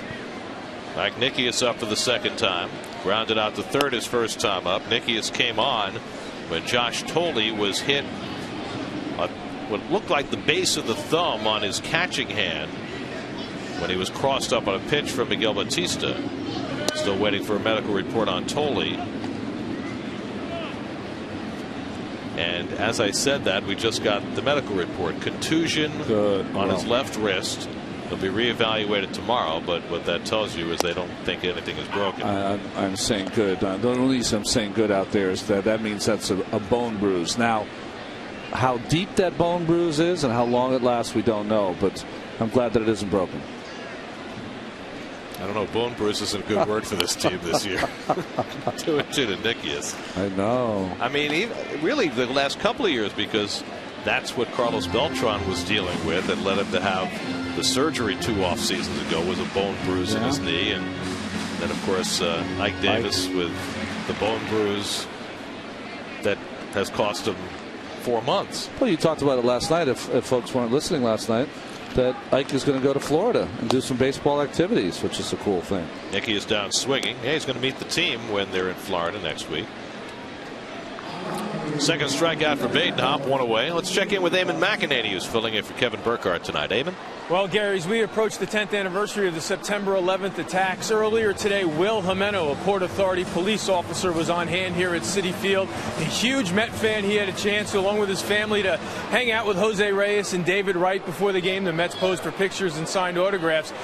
Officer Jimeno was one of the last few survivors pulled out of the Trade Center on September 11th, and he was telling me that he just loves the fact that the Mets, remember him and the 9/11 and the Tuesday's Children's Fund and everything they've done for the 9/11 survivors. And he also mentioned, he said, it was so fitting because obviously 10 years ago the Mets and all the sports teams in New York played such a pivotal role in the area bouncing back from those attacks that it's so fitting, Gary, that Sunday is such a huge sports day in New York, because after we can remember 9/11, we can also turn our attention to whatever game we want to watch. And once again, sports will help us get through 9/11 and the memories of that day. Well, of course, the Mets have been so closely connected with the heroes and the victims and the aftermath of 9/11 practically from the moment the towers went down 10 years ago. Whether it was, Bobby Valentine being the general in the parking lot at Shea, moving material to try and help the rescue and recovery effort, to the incredible catharsis of that first game back 10 days after the event, to all the trips that the Mets players made down to Ground Zero in the few days afterward. The Mets have been so closely tied to everybody who was affected by that day. Bouncer back to Badenhop, and that's the second out. Trips to the firehouses down in Lower Manhattan, and I think it's going to be it's going to be melancholy and sweet at the same time to see John Franco throw out the first pitch on Sunday night to Mike Piazza. That's going to I'm sure that both those two amazing players are going to be choking back some tears, I'm sure. Here's Reyes with 2 out and nobody on. Jose hit a sharp ground ball that eluded Bonifacio for a base hit his last time. This one an easy 2-hopper for Infante, and Badenhop sets the Mets down 1-2-3. He's retired 6 in a row in relief. Mets lead at 4-2 after 4.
Wonderful 1st of September.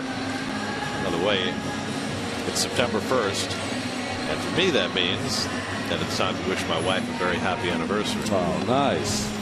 Now, I told her that getting married during the baseball season probably wasn't the best idea, that we'd probably miss a few anniversaries. We got half a day together. That's good. Now I go on the road, and she gets to sit home in a house with no power. Well, congratulations and happy anniversary, Lynn. And sorry about the no power. By the way, the folks at Connecticut Light and Power, they have not done a very good job. No. The people on the line, the people out there in the street, they've done a fantastic job working 16-hour shifts. But I've been learning a lot about the number of line crews that have been eliminated over the last couple of decades, and they left themselves completely vulnerable. Yes. And you've got an entire state there, and I know it's probably true in other states as well, that a lot of power is out, but what is going on in Connecticut is shameful. They left themselves vulnerable. They left the people vulnerable and in harm's way. It's a shame. I've already heard that there's going to be some investigations going on into the performance of Connecticut Light and Power. Let's go. Bonifacio's 2 for 2, and he fouls one off. The ball and 2 strikes. You know, I know in my community, I mean, in a lot of communities there was flooding, which really exacerbated the problem. That's not it. It's trees down. Trees you need down. to get enough people out there with chainsaws to get the trees out, and then have enough line crews to fix the darn thing. And the problem is when you have a smaller workforce, you have to have people that come from other places, right. And they don't know Connecticut, the lay of the land, and you know. But anyway, a lot of people suffering right now. Foul back by Bonifacio, a ball and 2 strikes. Omar Infante on deck, and then Greg Dobbs in the top of the 5th. By the way, you might have noticed the last inning or so that Keith's been very quiet. It's because he left the booth. You know, every now and again we send Keith on a jaunt, get him to some other venue within the stadium to give us his perspective, and today's one of those days. So Keith is he's in transit.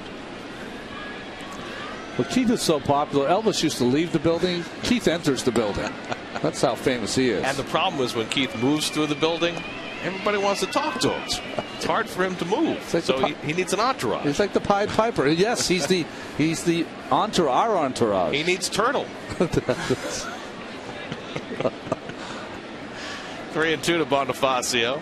And Batista gets him swinging. Second strikeout from Miguel Batista, who has settled in a little bit after a rocky start. He's retired 6 in a row. Fastball up right by Bonifacio. Has 100+ strikeouts now. Miguel Batista tonight is trying to do something that has been rarely done in Major League history. We mentioned earlier he's got 99 career wins. There are only 3 pitchers in Major League history who have recorded their 100th win in their first game for a new team. In 1887, Jumbo McGinnis with Cincinnati of the American Association got his 100th win, first game for the team. In 1959, Alex Kellner with the Cardinals recorded his 100th win, first game with his new team. And in 1991, Ron Darling, who had 99 wins as a Met and none as an Expo, recorded his 100th win in his first game as an Oakland Athletic. Let me tell you, I had no idea that win was my 100th. And after shaking hands on the field, I only went 7 innings that game. But after shaking hands of the players on the field and walking off, and in Oakland, it's a long walk up to the home clubhouse, there was a gauntlet of all the players. And Tony La Russa stood in the doorway with the ball, gave it to me. I walked down the gauntlet of players, and they patted me on the back for my 100th win. I had no idea it was my 100th, and I remember. Right charging, and throws out Infante. I remember that night when I got home, because I had just come to the team, so I didn't know anyone, and I at home, the hotel. I remember getting very sad because it was the first time that I realized I did not get 100 with the Mets. And it made me kind of sad that I didn't do that. And I remember at the end of my career thinking the winter of 95 to 96, you know what, should I make a call over there? Do you think they'd want me to come back and maybe I could pitch 1 year, maybe get a win? You could have been like Izzy. And I said, come home again. But I wish I had now. Honestly, I wish I had given it an attempt. There's Greg Dobbs, who's walked and singled. Well, here's the thing. You could have gotten your 100th as a Montreal Expo. That's right. But and then the ball would have been engraved in French. There you go. That's right. Sans gagner.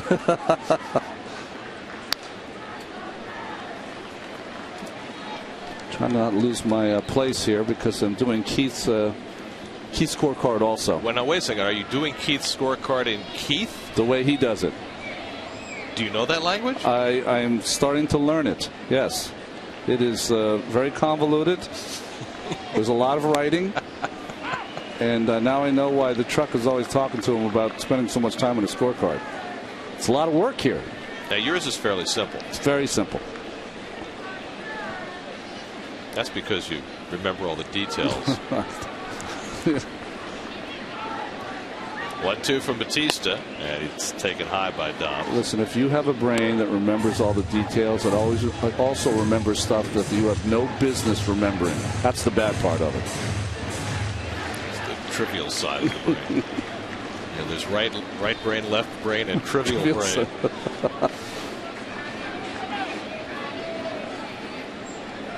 Well, Batista needs one more out for the 5 innings to qualify for a win.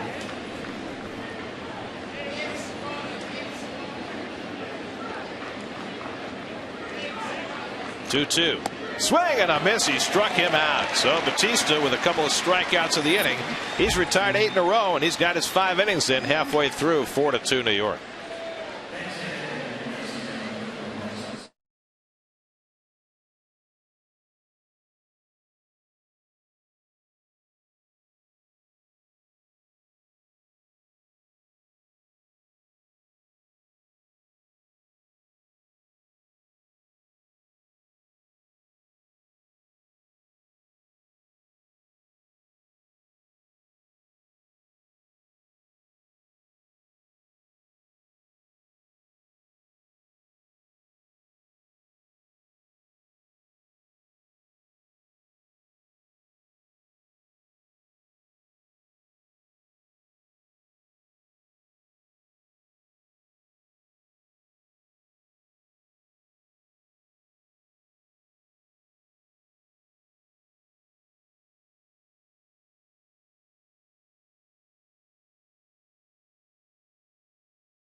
After a shaky start, David Wright with a 2-run single and the Mets 4-run third, and the Mets with a 4-2 lead as we go to the bottom of the 5th. Ruben Tejada leads off against Burke Batenhop and takes a breaking ball for a strike. Well, Keith is now in place. We have placed him just past the visitors' dugout on the third base side. I don't know, what do you call that spot where you're standing, Keith? This, I guess, is the photographer's well here, I guess you would call it. As you can see, I am surrounded by 2 photographers here. My right flank is exposed. Ron, don't worry about the scorecard. All right, just do it mediocre. Okay. It's fine. All right. Okay. I appreciate you keeping it for me. All right, buddy. I guess when I first got down here, David Wright made that play and that slow ground ball down the line, and Infante hustling down the line. My view, it's right in front of me, and you just don't. When we're up there behind home plate, the game looks much slower, and you realize that it's a lot quicker, and that David Wright's only play was to come in and throw on the run, where when we're looking up above, kind of an aerial view, everything looks slower. So, it's always nice to be up close and look at the players. It brings back memories as when I was a kid, and when I went to Candlestick Park, when they're screaming for the ball here. Don't hit me, Chip.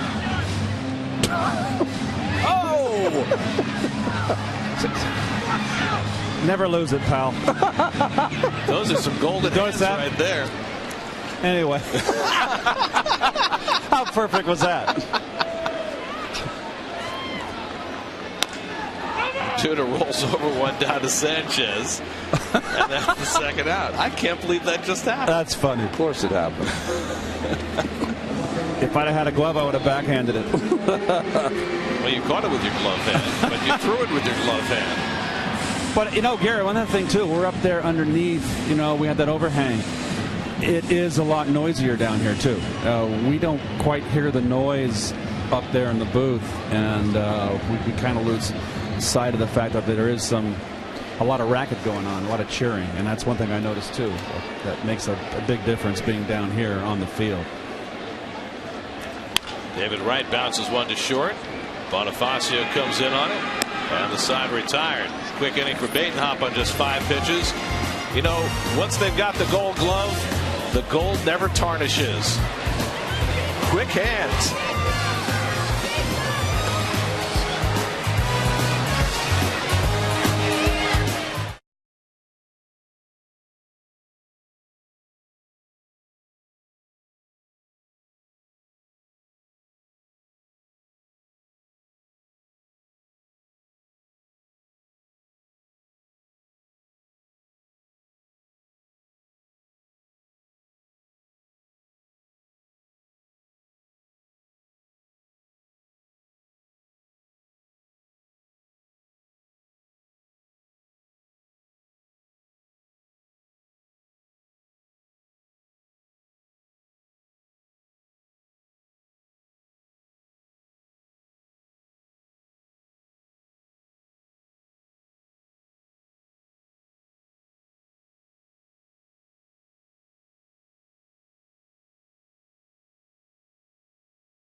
Mike Stanton leads off in the 6th inning and cues one foul.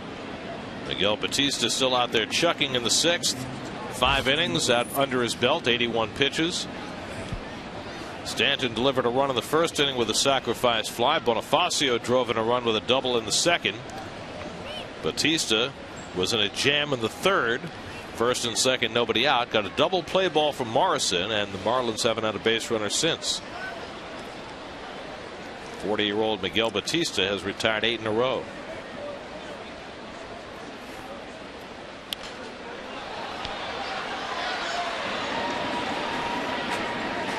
Well, guys, Stanton, when he left to go out in the field in between innings, when the Marlins took the field, he was right in front of me here. He's really an imposing young man, and it's interesting because the mound is lifted. Batista is my angle. I'm like eye level to Batista with the elevated mound, and it still doesn't diminish Stanton at all. He is one big man, let me tell you. Jeez. I always like to look at the other little things in the field. You know, don't focus so much on the pitcher throwing the ball. Look at the fielders. It's almost like hockey, Ronnie. You know, all the action's away from the puck. That's right. You know, you can pick up so many things. My view right now, I can look towards second base and I can see the whole infield and right field.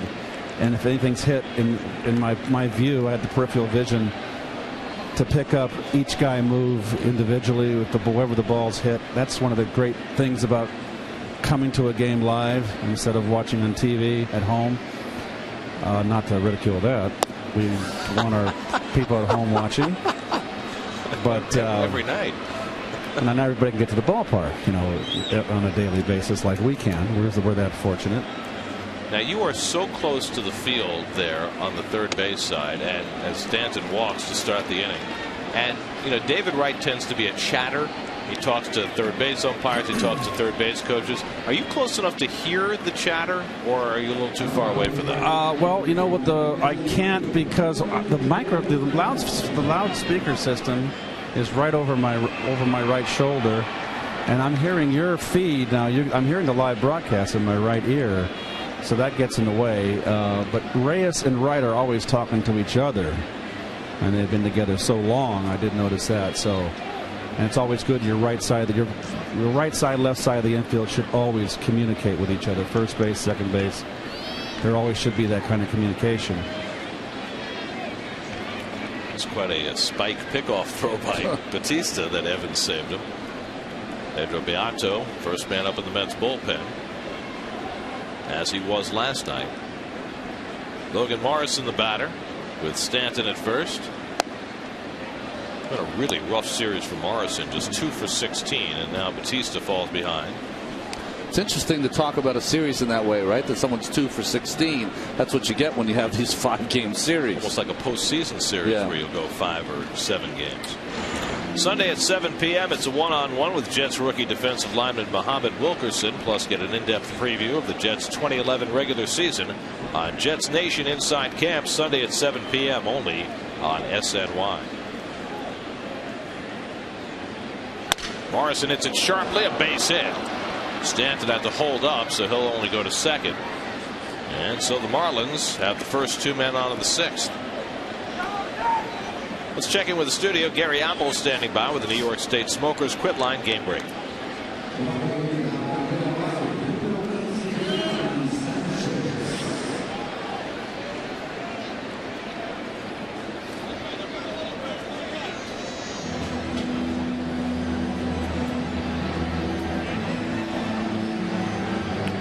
Cardinals sweep that series to at least make it a credible race now in the Central. Dan Worthington out to talk to Batista now.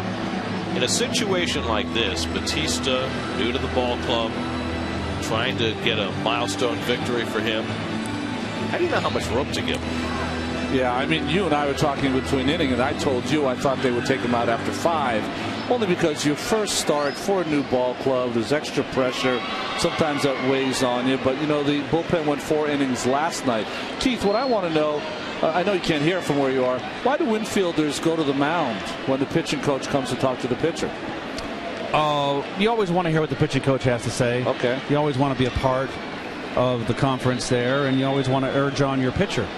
You know, he's in trouble, and give him a little boost. Some guys needed it, some guys didn't, but I always like to come in and listen to what's going on. Gabby Sanchez takes a fastball for a strike. Sanchez. Even when managers came out and argued with first base umpires, I always love to listen in. I think I missed my calling. I should have gone to college and done an international relations and joined the CIA. Audiologist.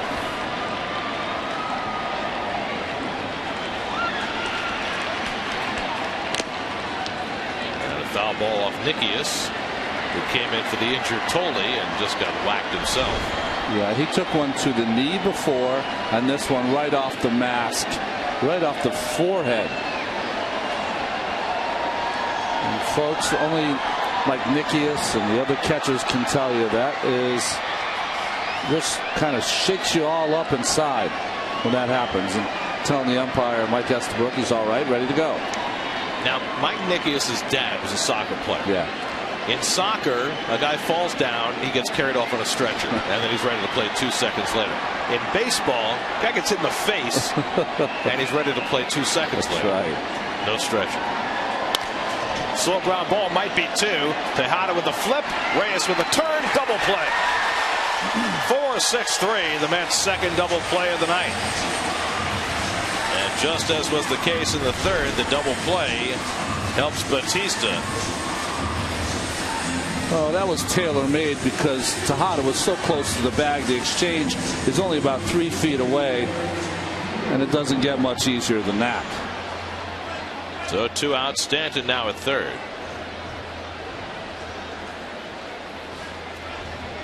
At times this year, double plays for the Mets have been elusive. With those two playing together in the middle, they never should be. It'll be a little bit like Gonzalez Castillo, maybe, when they were in their prime with Florida. Brian Peterson is 0 for 2, grounded to second, line to center. Ripped foul. Peterson just barely missing an extra base hit.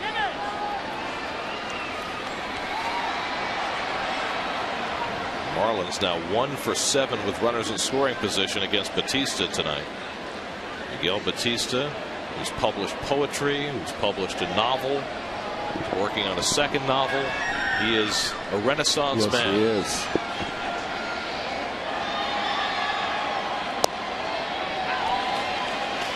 Grew up in the Dominican Republic. His ancestors, though, were Native Americans in the Dominican Republic. He's got Native American blood and is very proud of that heritage. He's just not your average big league ball player by any means. Here's the 0-2, and he turns Peterson out of the way. Well, good pitch there by Batista. That sets up everything. He's pushed him off the plate. That opens up that outside for that good running fastball, changeup, backdoor slider. He can double up inside if he wants. One pitch gives you so many options. Fastball up, says Nikias. Batista misses down, 2-2. 93 on that fastball, so it looks like he's trying to finish with a flourish. Reaching back, as they say.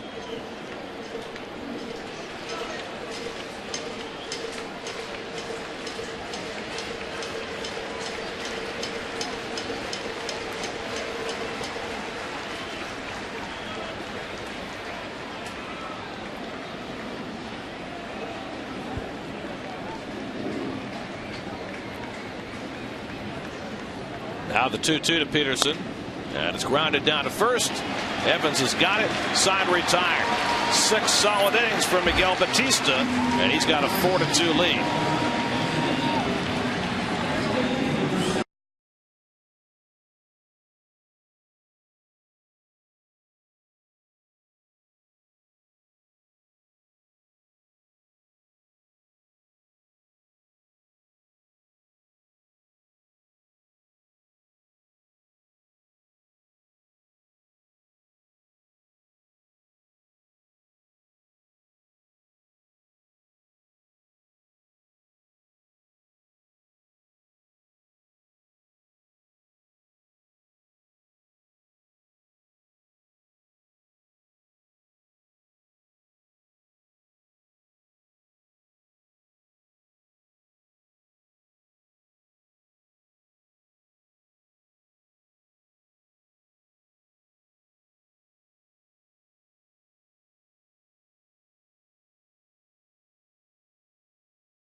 Host Tiffany Simon sits down with Willie Harris. Find out about the non-baseball career he came close to pursuing on Mets Weekly. New episode Sunday at 6, only on SNY. Miguel Batista has done everything the Mets could have asked of him tonight. Did not have a glorious beginning, but you get an idea about a guy who just knows how to go about his assignment. When you're 40 years old, play with 10 different organizations, you know how to get a job done at some point. Well, he's in line for that 100th career victory tonight. presumably done for the evening after 6 innings and 97 pitches. Angel Pagan leads off against Bert Badenhop, who's carried quite a load in relief tonight. Pagan is 0 for 2, popped to third and struck out with the bases loaded in the third. Badenhop came on in the third inning as Pagan rips a base hit. And before that hit, Badenhop had retired 9 in a row. So Pagan aboard with a leadoff hit.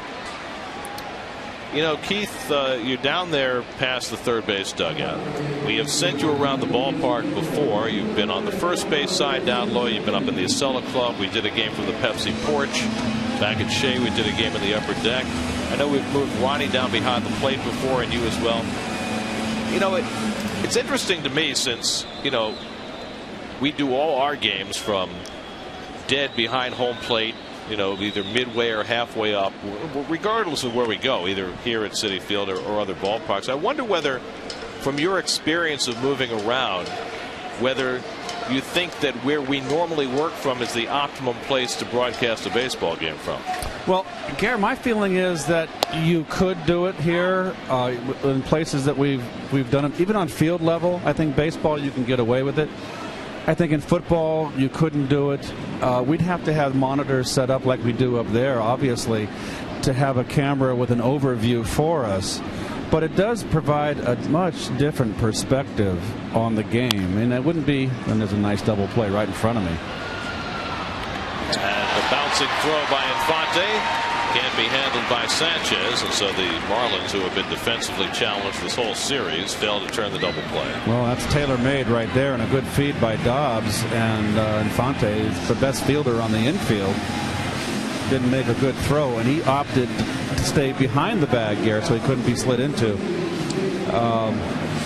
But getting back to your point, I think you know, football you couldn't do it, hockey you couldn't do it. But I think baseball once in a while would be a nice little change of pace, to be honest with you. I think you could do it and get away with it. And it is refreshing. It's nice to get down here and just to see how fast the game really is. Like that ball hit the third baseman, it was a shot. And up there, it doesn't, you know, it looks like routine. Well, the ball was ripped, and they should have turned 2. And you see the runner sliding in. So it's a whole different perspective here. To be perfectly honest with you, it just makes me wish I could get back in uniform and play again. You know, but there is some change in football as we speak, Keith. You know, you talk about, you know, you used to always have those high boxes where your press boxes. Now they're moving some of the announcers into the end zone in some of these stadiums, which is a whole new place to watch the game. Well, I've always loved in football the angle from the end zones because you can watch the blocking schemes. But it's tough to watch a blocking scheme from field level in football because those guys, there's a bunch of bodies around there. Yeah. You got to have a certain overview, but I agree. I mean, I always like the, you know, the X's and O's in football and the linemen pulling and what their blocking assignments are and see it unfold in front of you. Steve Cishek up in the Florida bullpen as Nick Evans grounds one down third. Another chance for the double play. Infante this time makes a perfect throw, and they turn 2. So the second time the charm, 5-4-3. And the Mets are done.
With the other two men starting pitchers to make their debut at 40 plus.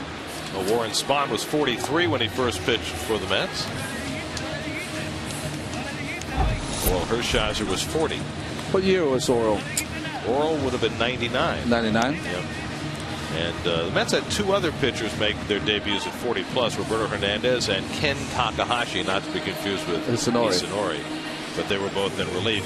Speaking of relief, Pedro Beato, who was terrific last night, will get the first call out of the bullpen tonight. He was. He got a beautiful inning of work. Looked like he was going to get two, but they had to be pinch hit for. So back again on the mound tonight.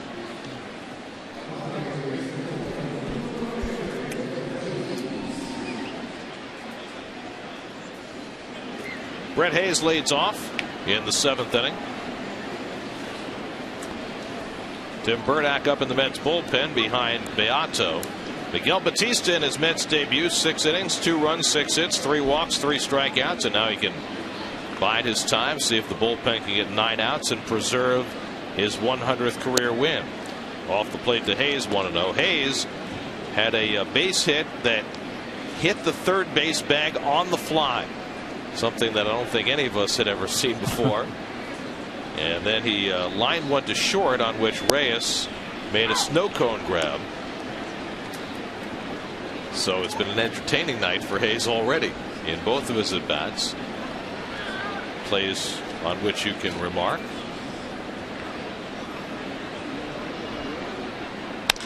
Hits this one out to right field. Duda back a few strides. 1 out.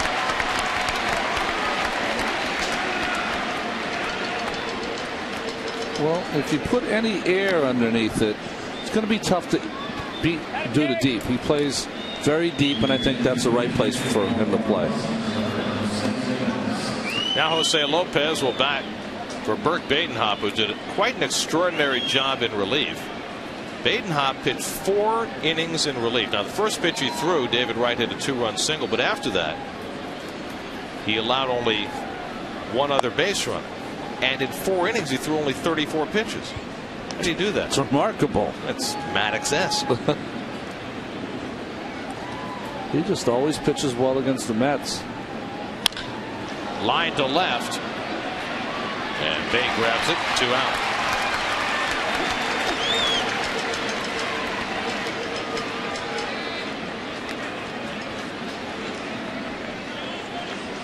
Now Emilio Bonifacio, who's 2 for 3 on the night.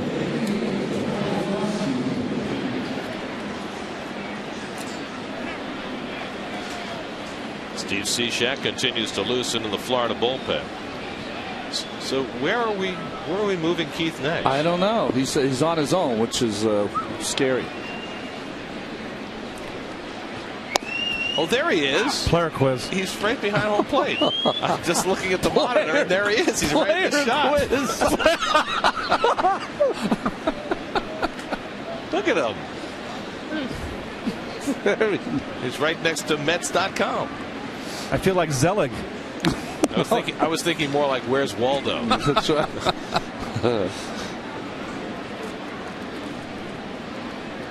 Well, those are some spiffy seats you're sitting in, by the way. I agree, and it's very watchful eye on Beato's stuff here, particularly with the right-hander up, because Bonifacio kind of blocks the ball coming in. But the right-hand hitter, I can see the movement, the velocity, the break of the slider. I'd actually like to get a little bit over, but if I went over to the next aisle, it would be too far behind home plate. Yeah, the umpire would block you. Right. Along the left field line. Out of play. So this perspective right here, and this is usually where the scouts sit, guys. I think that they're looking at pitcher stuff. They got the radar guns here, and they get a good view of the stuff that the pitchers have when they're sitting there with their their notebooks. But they sit a few rows higher than where you're sitting. Yes, I like this level right here. This is, I'm waist high, probably chest high to Bonifacio, my eye level. 2-2, hit foul. Now, you know, there was a time when I worked with Bob Murphy on radio that we used to broadcast spring training games at Port St. Lucie from right there in the front row behind home plate. And I found it was a great place to watch a game, except on fly balls to the outfield. Then you kind of got a little confused on where it was going.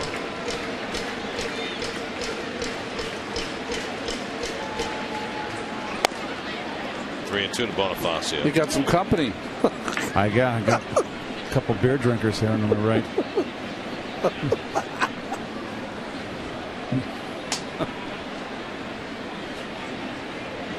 They look like they're enjoying it. Well, they're enjoying the game. They got great seats.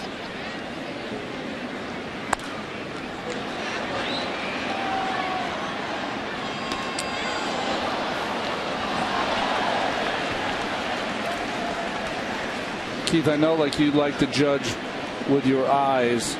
The ball coming out of Beato's hand. Mm-hmm. Got something on it? You know, I'm still probably equidistant from where Bonifacio. If I was up at the plate right now, for me, where I'm at to home plate is almost the same distance as Beato would throw to me if I was up at the plate, and so it is a little bit different. I don't see a lot of sink in his fastball tonight, Ronnie. That's the one thing. It's a little bit of a run away from the left-hand hitter and in, but it's not the sink that we saw earlier in the year.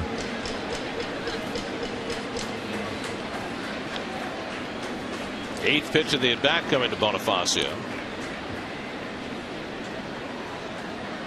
And the breaking ball sits high, and Beato issues a 2-out walk. So Bonifacio is on base for the third time tonight. Now, you remember the outing earlier in the homestand when Beato retired the first two hitters and then walked the next guy in 4 pitches. This is a little different. Yeah. I still think not the choice that you want to make there. Bonifacio cannot take you out of the ballpark. I know he's got some home runs, but a 3-2, you want to go after him. Make him hit the ball. Make him put it in play. Manny Acosta up in the Mets bullpen.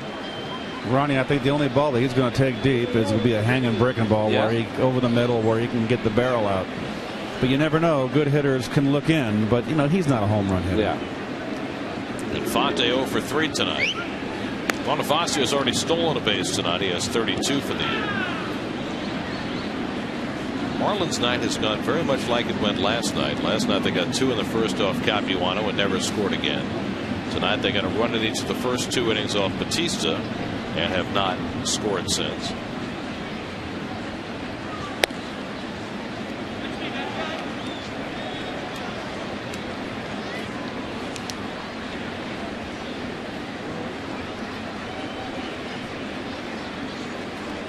Greg Dobbs waiting on deck.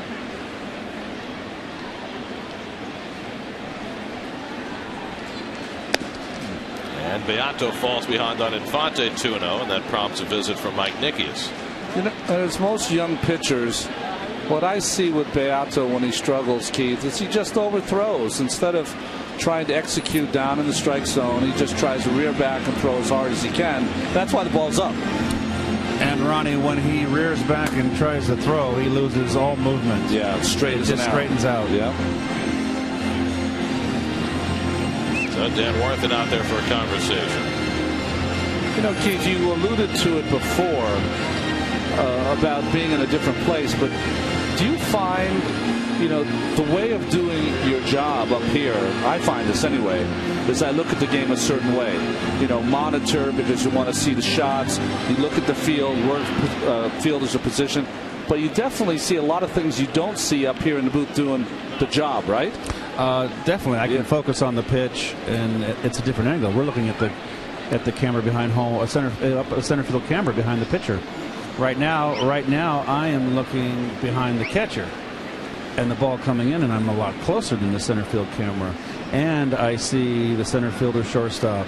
I can see the whole field with my peripheral vision. The only guys I have a hard time seeing, because I'm a little bit on the first base side, is Duda's kind of out of view, and Evans. But I can see everybody else. So when the ball's hit, I'll see who breaks, how quick they break. I can pick up whether a guy gets a good jump on a ball or not. Beato gets a gift of a strike.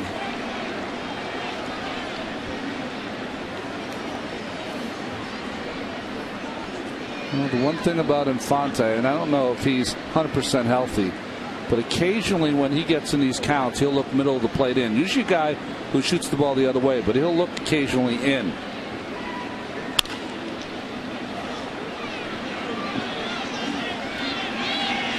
Well, he kept that pitch down right there. Nicky, so one thing you can tell, Nicky is set up outside, and that ball was down and had much more movement. That's why he hit it on the ground.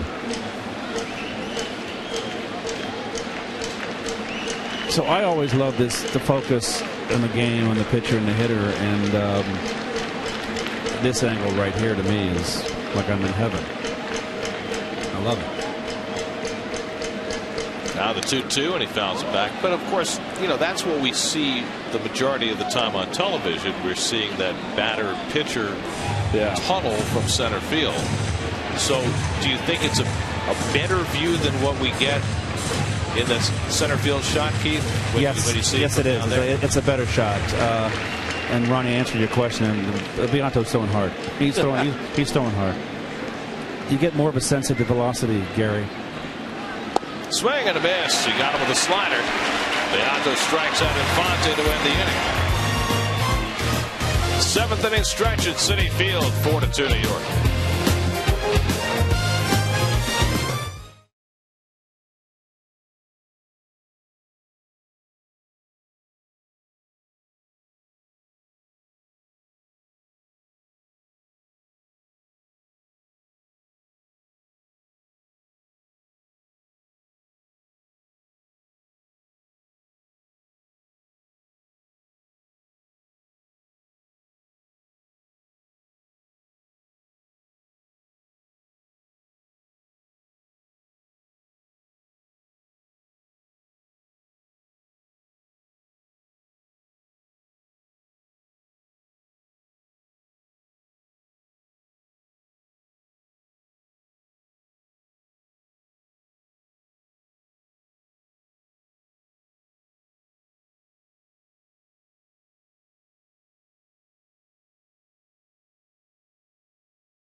Thanks to some shoddy Florida defense.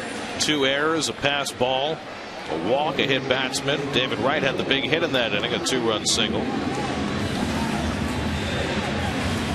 Clay Hensley, the starter, was pulled in the middle of an at-bat in that inning, wound up going 2 innings plus, allowed 4 runs, 2 of them earned on 2 hits, and then Bert Badenhop with 4 brilliant innings of relief, allowed no runs and 2 hits. Nicky came in the game in the second inning. Josh Tolley was hit on the wrist by a Miguel Batista fastball that he was crossed up on and suffered a contusion to that left wrist, and will be reevaluated tomorrow. Nicky is grounded to third and struck out, and he takes a strike.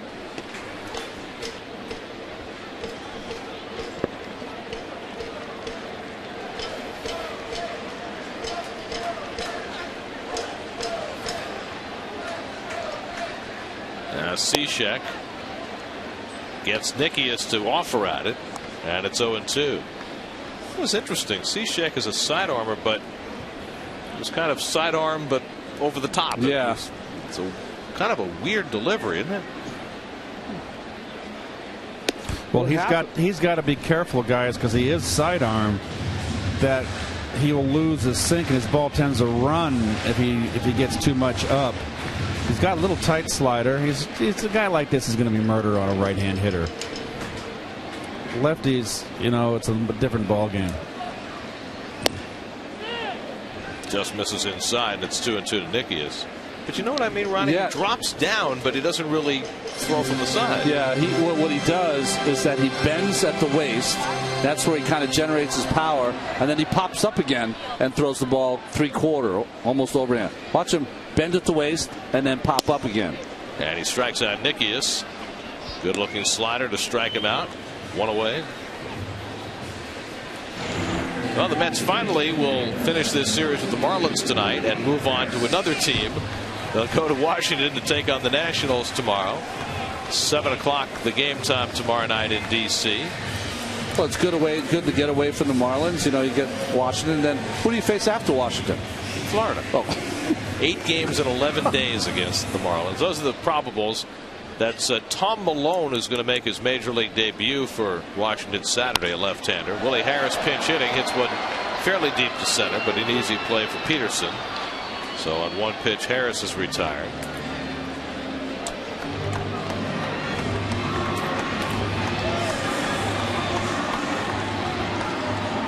Now Jose Reyes is 1 for 3 on the night. And a nice applause for Jose from the home folks here. And that's something we missed too up there in the booth, as I said before, but they started giving him a nice applause when he started walking up to the plate here before he's even announced. I think there will be a lot of love showered on Jose over the next 4 weeks by the home crowd here. I mean, we saw it as we moved toward the trading deadline, don't trade Jose T-shirts and signs. Now I'm sure the re-sign Jose paraphernalia will be coming out. How about his last at bat here, last game? Did you guys notice the season? You guys notice Tejada in the on-deck circle? He's not in it. Oh yeah. Reyes pops it up, and Lopez settles under it.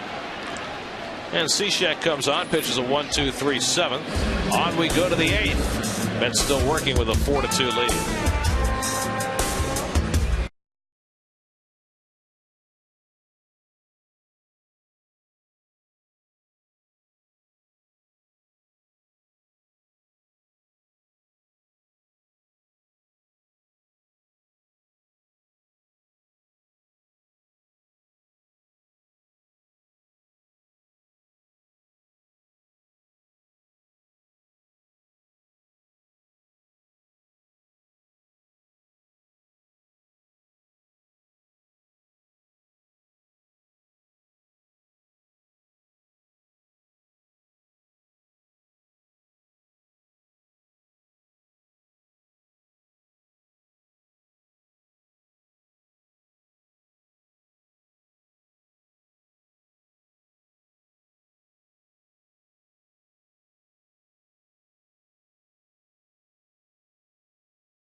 Hyundai. People are talking about Hyundai Uncensored. See what they're saying at Hyundai.com.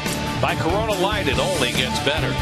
And by Verizon Fios. Switch to Fios and network ahead. To learn more, visit Verizon.com/getFios. Manny Acosta comes on to pitch the 8th inning for New York. It's been interesting, hasn't it? Seeing the workload that Manny Acosta's been getting of late. It almost seems as Terry Collins is getting more and more confident in this young man's stuff. And do you think that Acosta has become more confident in his stuff as well? I think so. He's been brought in big situations. Remember, after the walk from Beato, he was immediately brought in to face Stanton. That's quite a load. You know, guys, I was really surprised that he didn't make the club to go north with the club out of spring training when he got sent down. I'm glad I stayed down here an extra half inning. I've always liked his stuff. This is a good view for me. Greg Dobbs takes ball one. 3, 4, and 5 in the Florida order. Dobbs, Stanton, and Morrison here in the 8th inning. Dobbs is 1 for 2 and a walk. Single to center back in the 3rd. Miguel Batista with 6 solid innings in his Mets debut, in line for the win, as Dobbs hits one on one hop to Tejada and 1 out. Let's check in with Gary Apple. He's in the studio with the New York State Smokers Quit Line game break.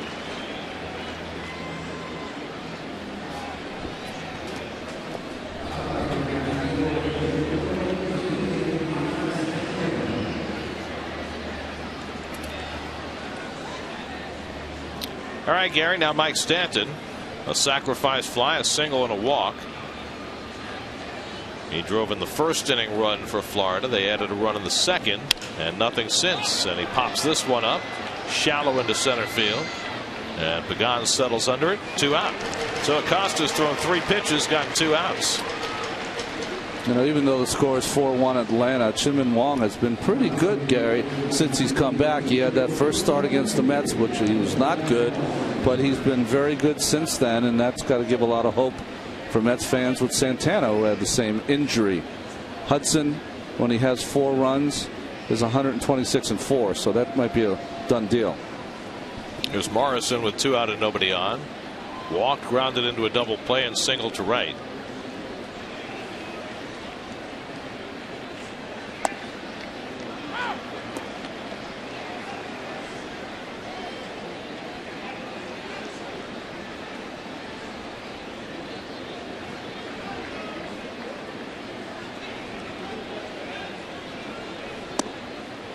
Just inside. Keith, Manny gives you a lot of motion. Do you lose the baseball at all? Is it hard to pick it up, or? No. Okay. Not really. He is quick, but you know your focus is always on point of release, and it's not really that much of a herky jerk. All speed pitch for a strike, and it's 1-2. He's really over the top, Ronnie, with his breaking ball, and I think sometimes what happens with him is that he gets so much on the top of it that it kind of straightens out, you know, if you get too much on top. Now the 1-2. Lifted in the air to left center. Over comes Bay. And the side retired. Strong inning for Manny Acosta. He threw just 7 pitches to get him 1-2-3. Still 4-2 New York.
things New York sports. Tonight, the Jets and Giants play their final preseason games. Rutgers starts their season.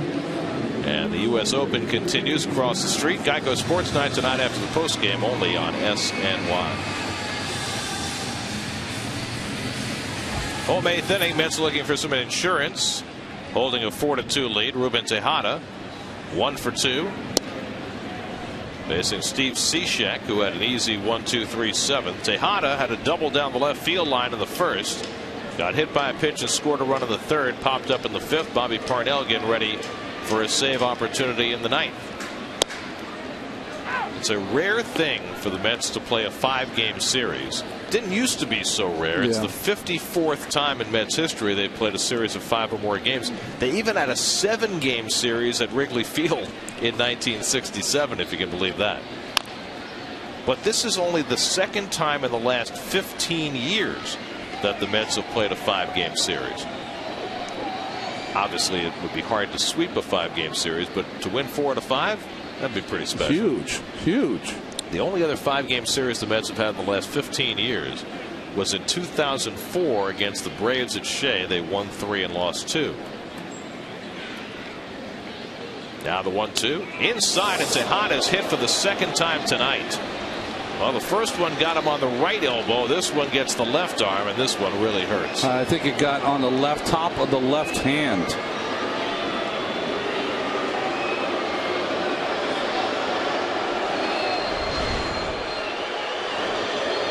Ball runs in, chases him. Yes, right on that. The logo on his batting glove, right on top. Wow. It's such a dangerous spot to get hurt because there are so many little bones in your hand. That is not good. Let's listen.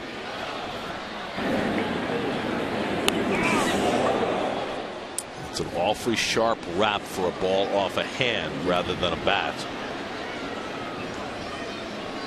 Well, the Mets already had Josh Thole leave the game after getting hit on the wrist by a pitch he was trying to catch when he got crossed up.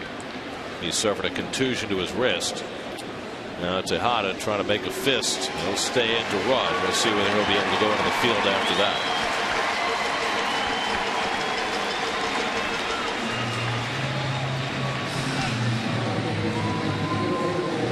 that. Sanchez expressing concern. Nothing he could do. That ball ran and just chased him. Coors Light freeze cam right off that logo. Tough as nails to go down there and run. I like to see that, I'll tell you. So Tejada aboard to lead off at the bottom of the 8th. Now Lucas Duda.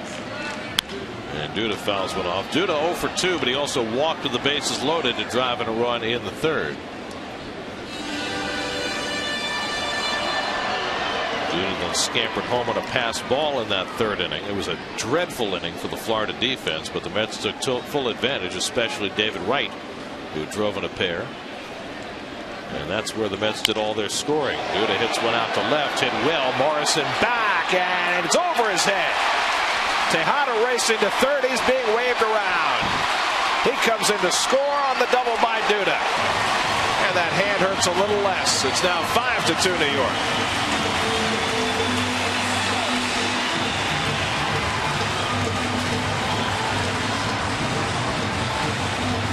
Duda showing the way he can drive the ball the other way, beating Morrison and short hopping the fence. Well, great power on this line drive over the head of Morrison, and great instincts. Just beat him by Tejada.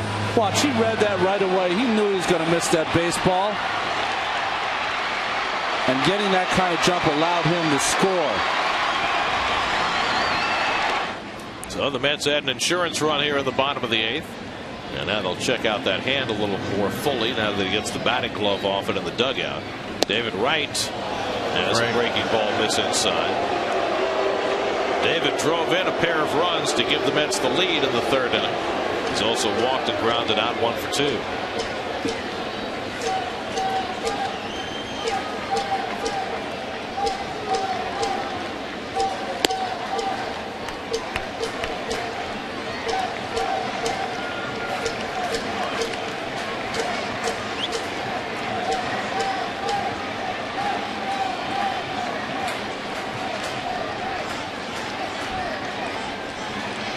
Cishek behind 2-0, first base open, and now it's 3-0.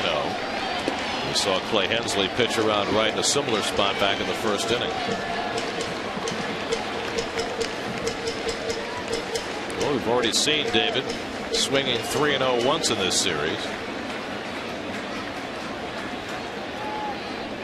Not this time. Ball 4. And Cishek continues to move hitters away. And the Mets have 2 men on, still nobody out.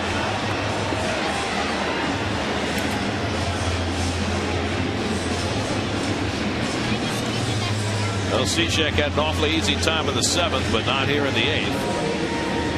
And so the bullpen is working once again. Chris Hatcher up now for Florida as Randy St. Clair, the pitching coach, takes a trip to the mound.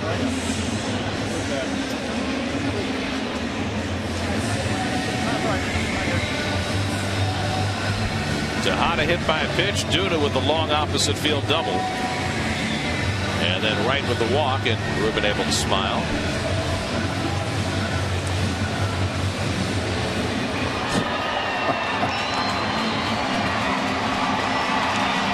I think Obi just told him, how come you got the first, you didn't do the clock?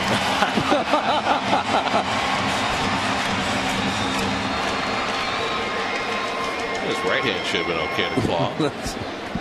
Here's Pagan, who's 1 for 3, single to centers last time. Marlins look for the bunt, and Angel drops one down, but it'll go foul. He was in bunt for a hit mode, and made it a little too fine.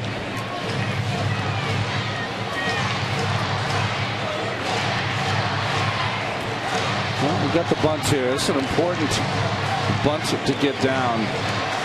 Get them in scoring position. You get a couple more runs across. You almost put this game on ice.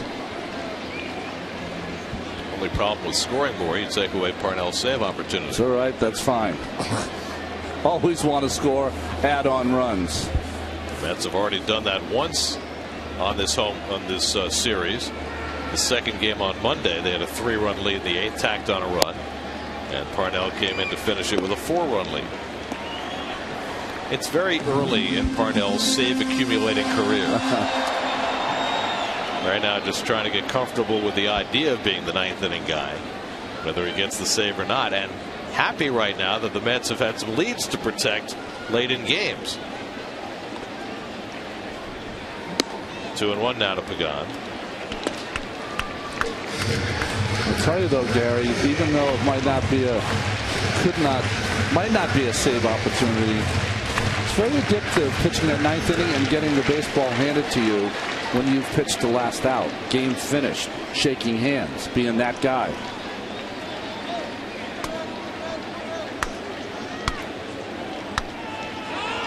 Two and one to Pagan. Would you take the bunt off? No. Well, first we're going to get a visit to the mound. Looked like the Marlins were about to run the wheel on that. Yes, you're right, Gary. And Bonifacio making a little break toward third base before time was called. I think Hayes wanted to talk to his pitcher because I don't think the pitcher knew what was going on there. You know, your role usually as a pitcher, first and second, release the baseball, you get to the third base line. On a wheel, you do not. You come straight in. Well, if you're Pagan, you've got to be thinking, if they run the wheel, I've got to swing the bat. Absolutely. You're going to get a little sinking fastball. They do not run the wheel. The play will have to go to first, and it's airmailed by Cishek. That brings home Duda. Wright goes to third. 6-2 New York.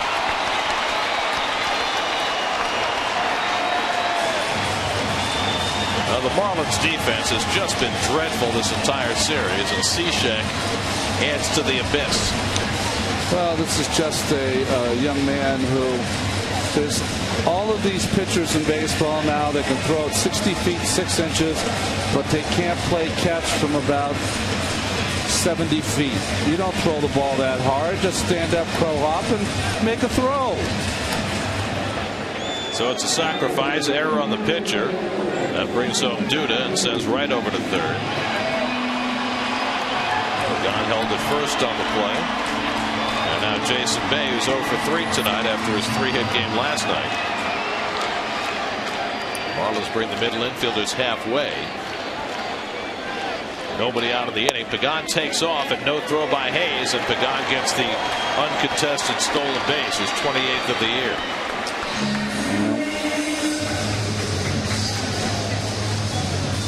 This is a team not playing well and not paying attention.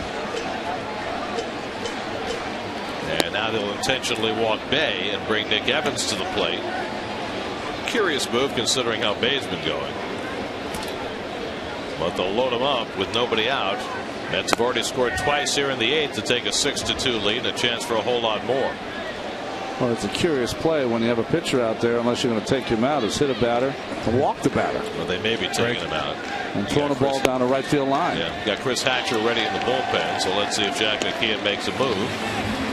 With Evans coming up.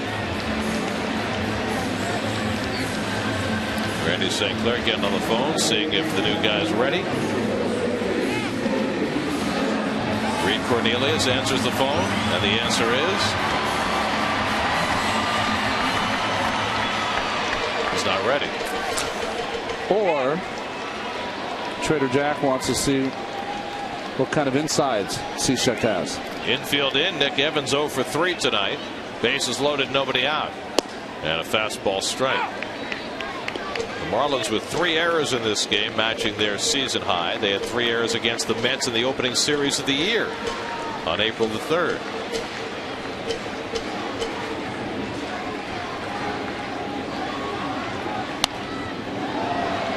And Cishek gets ahead on Evans 0-2. Nick's had 19 at bats in this series, 5 for 19.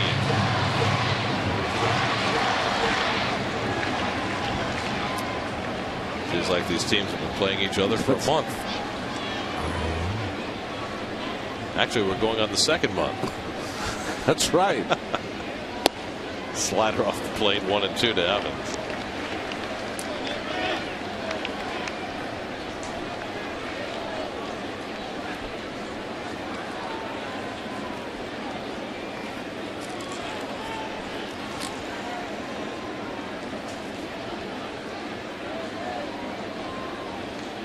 Now the 1-2, just off the plate with the fastball.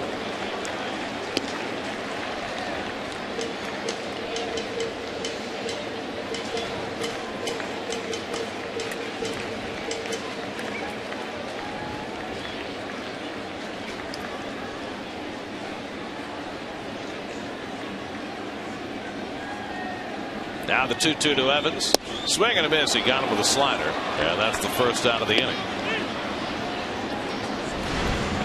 Guys, I know I've kind of disappeared here, but very impressive at bat by Duda, and really with a guy like Cishek, who's a side armor, who throws a sinker, and you're a left-hand hitter, his out pitch is going to be that sinker away, and you don't want to play into his game and roll it over, hit a ground ball second base. So Duda just showed some really impressive power of the opposite field. It's nice to have you back, Keith. I was here the whole time. I didn't know my mic was open. I was afraid to open my mouth. Where the heck are you? I'm Zelig. I'm just to the backside of Nickia's second row. You moved back. Yeah, well, these people here, that's their seat. You were in I have a lot of power, but you were squatting, is what you said. Exactly. I was forced to move.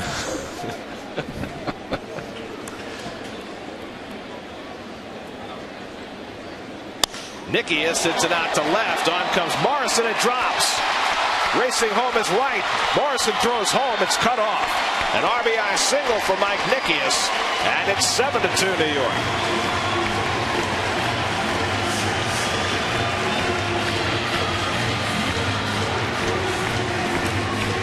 So a 3-run 8th inning has allowed the Mets to break this game open. Well, Nickias has done this a couple of times when he's gotten in games. Today, of course, coming into the ballgame after the injury from Tolley, but delivers in front of Morrison. Nice to see Nickias get a hit. It's been a little bit of a struggle for him. He's playing part-time and an RBI on that. So now Jack McKeon will make the move to Chris Hatcher. Mets have scored 3 times in the 8th and lead 7-2. We'll be right back.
pitch for Florida. You know, we always thought the Mott of Cardinals was a great story. He was a catcher in college and then became a pitcher. Well, he was a catcher just last season, and Hatcher now a pitcher. DJ Carrasco up in the Mets bullpen. Jason Pridey to pitch in. In fact, Chris Hatcher made his major league debut as a catcher with the Marlins last year, and they didn't decide until this spring to make him into a pitcher. He steps into a mess here, bases loaded, 1 out.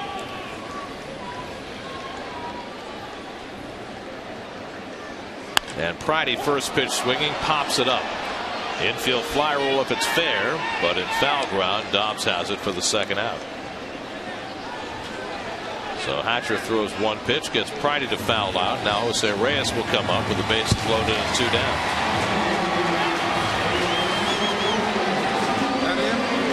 Reyes tonight is 1 for 4, singled and scored a run in the 3rd.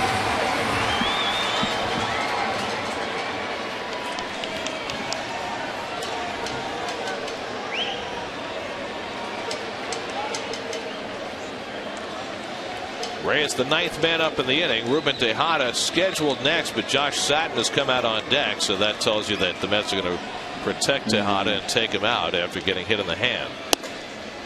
So Satin, if Reyes gets on, will have a chance to make his major league debut. You're standing there in the on-deck circle, and you know your only chance to get an at-bat in this game is if the league's leading hitter can get a hit in front of you.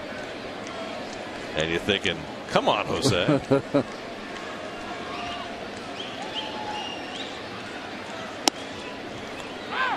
Pretty good stuff. 94-mile-an-hour fastball. A little change up there at 87. The last player to do what Hatcher did, as Miguel Batista is an interested spectator, was back in 1935 and 36. A guy named Art Dahl with the Boston Braves made his debut as a catcher 1 year and then came back as a pitcher the next year. So, you know, guys have made that transition. I think of Felix Rodriguez, yes, who was in the Dodgers system as a catcher, became a very effective relief pitcher. Henry Owens, who was with the Mets and the Marlins. The young man who sometimes closes for the Dodgers from Curacao, maybe? Jansen. Yeah, he was a catcher. And he recently caught in the World Baseball Classic 2 years ago. But it doesn't usually happen this quickly. No. That a guy can get to the big leagues as a pitcher after giving up the gear. Fastball just misses, and it's 2-2 to Reyes. Let's see, Jose 1 for 4 tonight. It's still at 336. Braun went 1 for 5 today, 332. So Reyes will finish the night with the lead no matter what. Bases loaded, 2 down, 2-2 to Jose. And it's in the dirt, stopped nicely by Hayes, a full count. Hatcher out of the University of North Carolina, Wilmington. The Seahawks. Been there before. Beautiful down there. Beautiful. On the water. Beach in North Carolina. Oh, here it goes. 3-2. Everyone's going. He's going to get a fastball.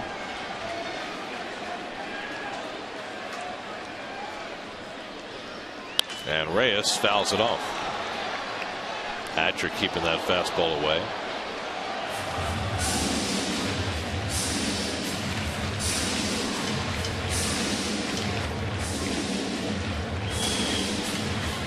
I have been advised that Ryan Braun's actual batting average after his game today is .331. Okay. And Miguel Batista couldn't care about that. He's waiting for the number 100, which he will have if the Met bullpen can get 3 more outs. Runners go. The 3-2 to Reyes, and it's hit in the air to right center. Cutting across is Peterson, and that retires the side. But the Mets tack on 3 and lead at 7-2 going to the 9th at Citi Field.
the ninth inning, and I'm sure they'll go X-ray over Tejada's hand now. DJ Carrasco will try to finish things up for New York. DJ gets a clean up here with the additional 3 runs that the Mets scored in the 8th.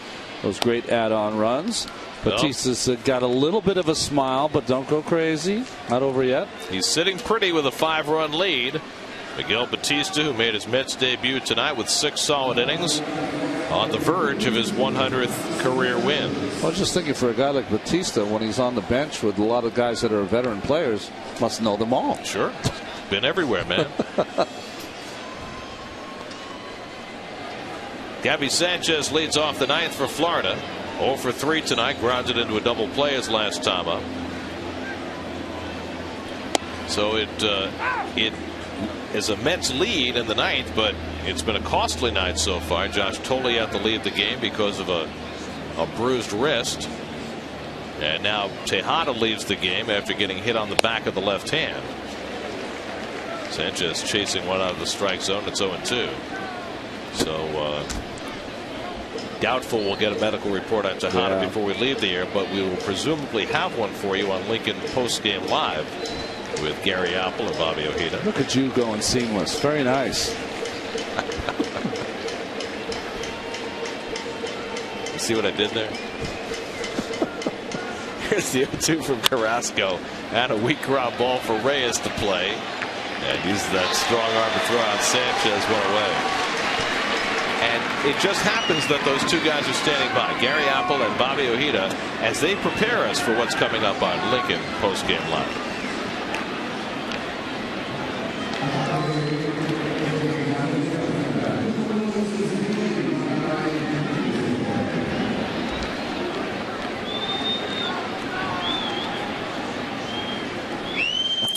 All right, guys, we'll talk to you a little bit. And you'll have that medical report on Tejada, too, won't you? Yes. You better. Here's Peterson, who's 0 for 3. And a strike call. Batista went 6, allowed 2 runs, 6 hits. Pedro Beato worked an inning, allowed a walk and nothing else, struck out a batter. And then Manny Acosta with a 1-2 3/8. So the Mets bullpen, which had been so bad for so long, all of a sudden has turned the corner. Over the last 23 innings, the Mets bullpen has allowed just 2 runs. And I think even more importantly, asked last night to get 12 outs, they did it. Asked tonight to get 9 outs, they're on the verge of doing it. That is solid. 0-2 to Peterson is up and in.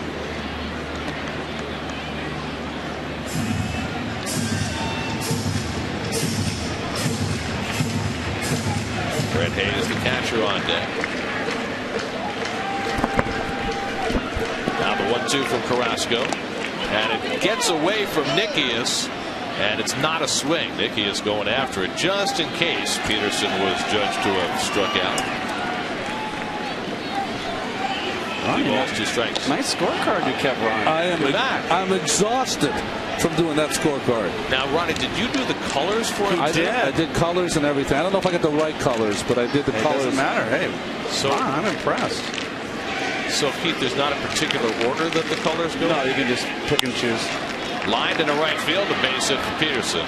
I find it interesting. I find it interesting that Ronnie used the he had an option of 2 shades of red, and he used the pink. Well, are you applying something? No, you're very surprised. You know what's very funny is I didn't know what color to use because I went from what you did yesterday. And I had 2 options, and you know me with colors. But good job. I usually pick the wrong one. Yeah, that's the thing you have to remember about Ronnie. He's not quite sure what those colors are. Good job, Ron. Outstanding. Thank you. But I want you to know, and he was telling me this as he was going, he did your scorecard perfectly, completely messed up his own scorecard. You're going to have to go home and redo it. That's right. You're a somnambulist anyway. You wake up in the middle of the night. That's right. You're not going on the road trip. Nope. 2-0 to Hayes. Jose Lopez, who's sitting 9th in the order, is on deck.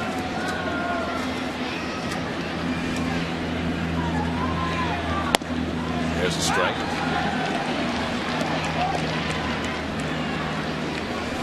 Boy, the Marlins just played awful tonight, or what? Most of this series. Boy, this is just as bad as it gets. They got the one really well-pitched game from Javier Vasquez, but other than that, there has not been a whole lot to like with the way the Marlins have played. And we mentioned, we're talking about the 100th win that Batista's looking for. The starting pitching has turned it around too. Since Capuano with that big, huge effort with the 13 Ks. Ever since then, every night you're getting a solid effort from your starting pitching. It allows you to be in every single game. It gives you a shot. Batista taking John Neese's spot in the rotation. And Hayes hits one right at Pagan in center field. And that's the second out. So the Marlins are down to their final out. Jose Lopez coming up for the second time, lined out to left in his at bat in the 7th. Mets are heading to D.C. And, it's a minor goal, but the Mets begin tonight 4 games under 500. And after having flirted a little bit above and a little bit below all year, with 28 games to go, including tonight, it is certainly going to be a goal for this team to finish with a winning record. And a win tonight would be 6 wins in their last 7 games. And I don't think it's too much to ask to play over 3 to 4 or 5 games over 500 in September. That gets you there. Well, one thing that and I think it's a contrast right now watching these two teams, is that Terry Collins has had this team's attention all year. And, they haven't always won and they haven't always played well, but the effort's been there about 100% of the time. And I will say, Trader Jack has the resume, the pedigree. He's done it before. He's brought teams back. But when you're taking pitchers out in the middle of innings and the team goes south a little, Gary, you can lose the effort of your ball players, and that's you don't like to see that. Well, he had a nice short-term effect on this team, but once you're out of the race, when you have that kind of irascible approach, sometimes it has a short shelf life. He was impressive right there, Mr. Hatcher. Not bad for Hatcher, the catcher. Boy, Hatcher, the pitcher, better. Yep. 2-2 to Lopez, and he drives one to left. Bain going back, but this one's over his head and short hopping the wall. Peterson will be held at third. So Lopez keeps it going with a 2-out double. Second and third with Bonifacio coming up. Ever since we mentioned that Lopez's on-base percentage was a little low, he spent all of his time on the bases. Got on base 3 times out of 4 last night. He has a line out and a double tonight. Bonifacio has been on base 3 times out of 4 in this game, a single, a double, and a walk, and now Bobby Parnell will start to get going again. One more base runner for the Marlins would create a save situation. So I think it's fair to say this is Carrasco's last batter. Either he gets Bonifacio to end the game or Parnell will be in the game. John Buck has come out on deck to pinch hit for the pitcher if Bonifacio keeps it going. Second and third and 2 out. And Carrasco gets a strike.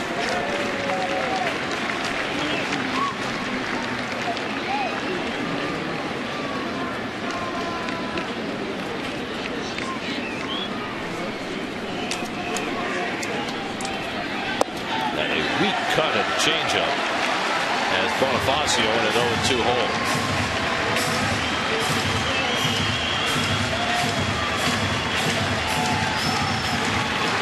So again, Carrasco is 1 strike away.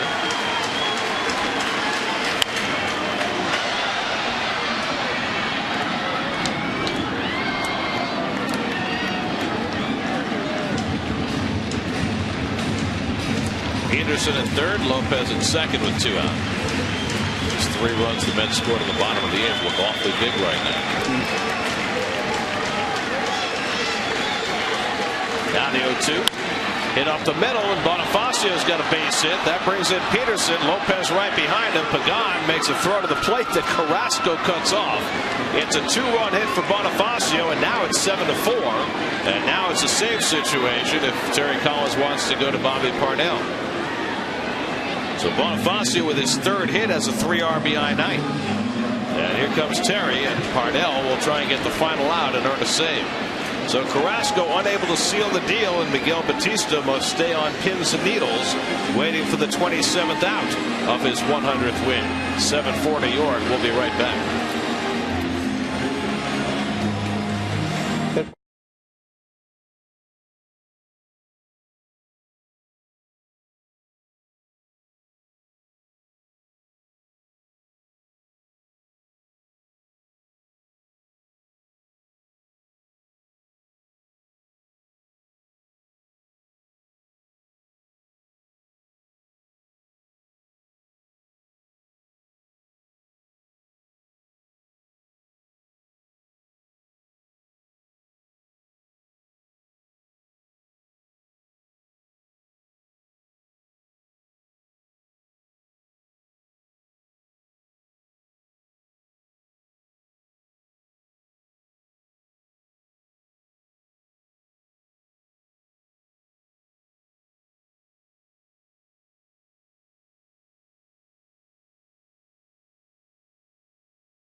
Will take the mound. He's getting plenty of use. 2 saves in this series so far with Bobby.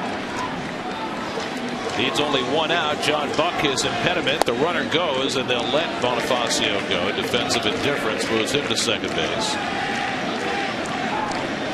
He just announced stolen base. I don't know who the score is, but it clearly is not a stolen base. They'll change that. Here's the 1-0, and Buck takes it off the plate.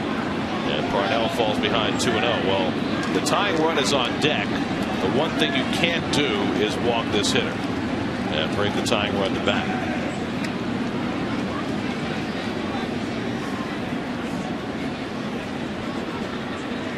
Now the 2-0 to Buck, and it's a call strike. 2-1.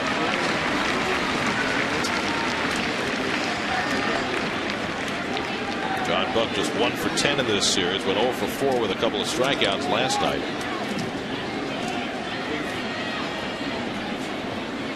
2-1 from Parnell. Foul back. Good cut of that 100-mile-an-hour fastball, but now for the 3rd time, the Marlins are down to their final strike.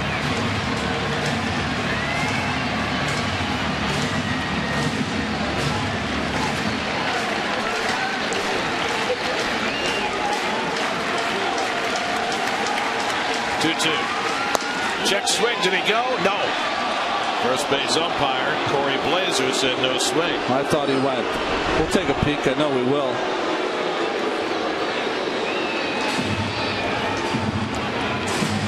Close. Corey wants overtime.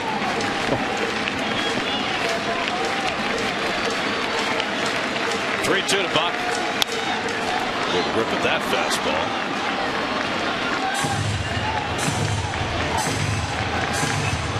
Greg Dobbs would be next. Parnell trying to end it right here. Batista waiting for 1 more strike.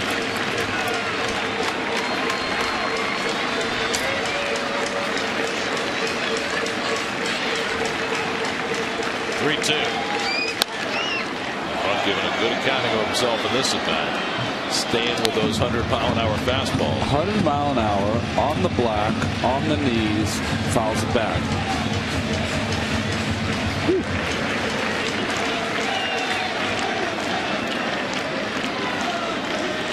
Bobby's not there yet, but someday he'll be there, Keith, where he can dot that inside corner. That game will be over. Here's the 3-2. And Buck hits it out to right center field. Duda going back in the gap. He can't get there. It's off the fence. That brings in Bonifacio. Buck in at second with a pinch hit double. Now it's 7-5, and the tying run will come to bat.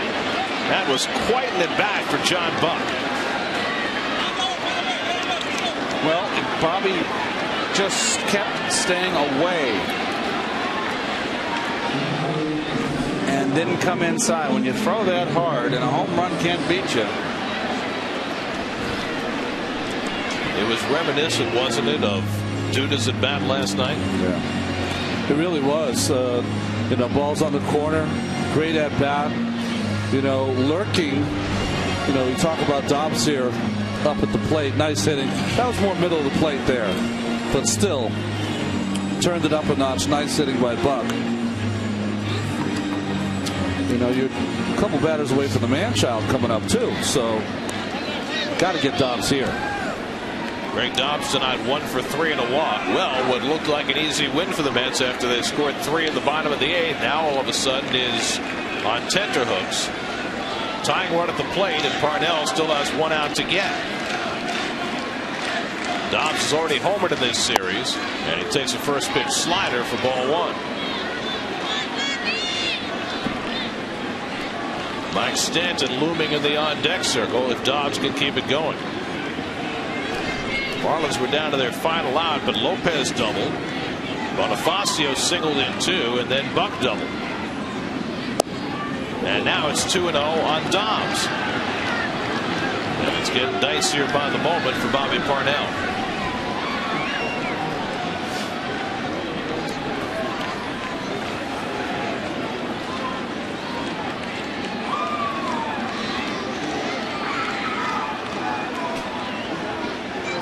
Now Dobbs fouls off the fastball.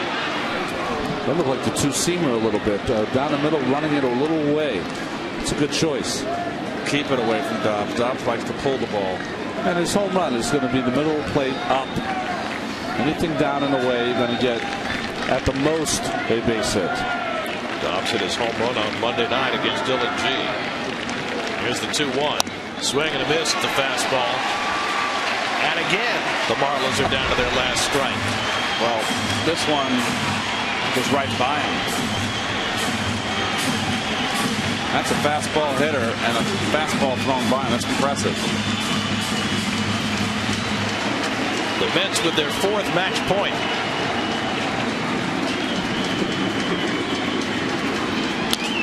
Looped behind second. There's Turner. Ball game's over. Miguel Batista in his Mets debut picks up his 100th career victory as the Mets take 4 out of 5 from the Florida Marlins. Congratulations to that 40-year-old. They saved the 4th for Bobby Parnell. Terry Collins has his team playing hard, and they get their first win in September. Well, Mets take advantage of a very poorly played game by the Marlins. They made 3 errors. They were out hit 10-6. But you know what? It's all about the final score, and the Mets got to feel good about themselves taking 4 out of 5 from the last place Marlins. So Miguel Batista introduces himself to his new teammates with 6 solid innings after a bit of a shaky start, and picks up his 100th career win at age 40. And the Mets get back to within 3 games of 500, 6 wins in their last 7 games. 7-5 the final. Mets win it. More from Citi Field coming up in just a moment.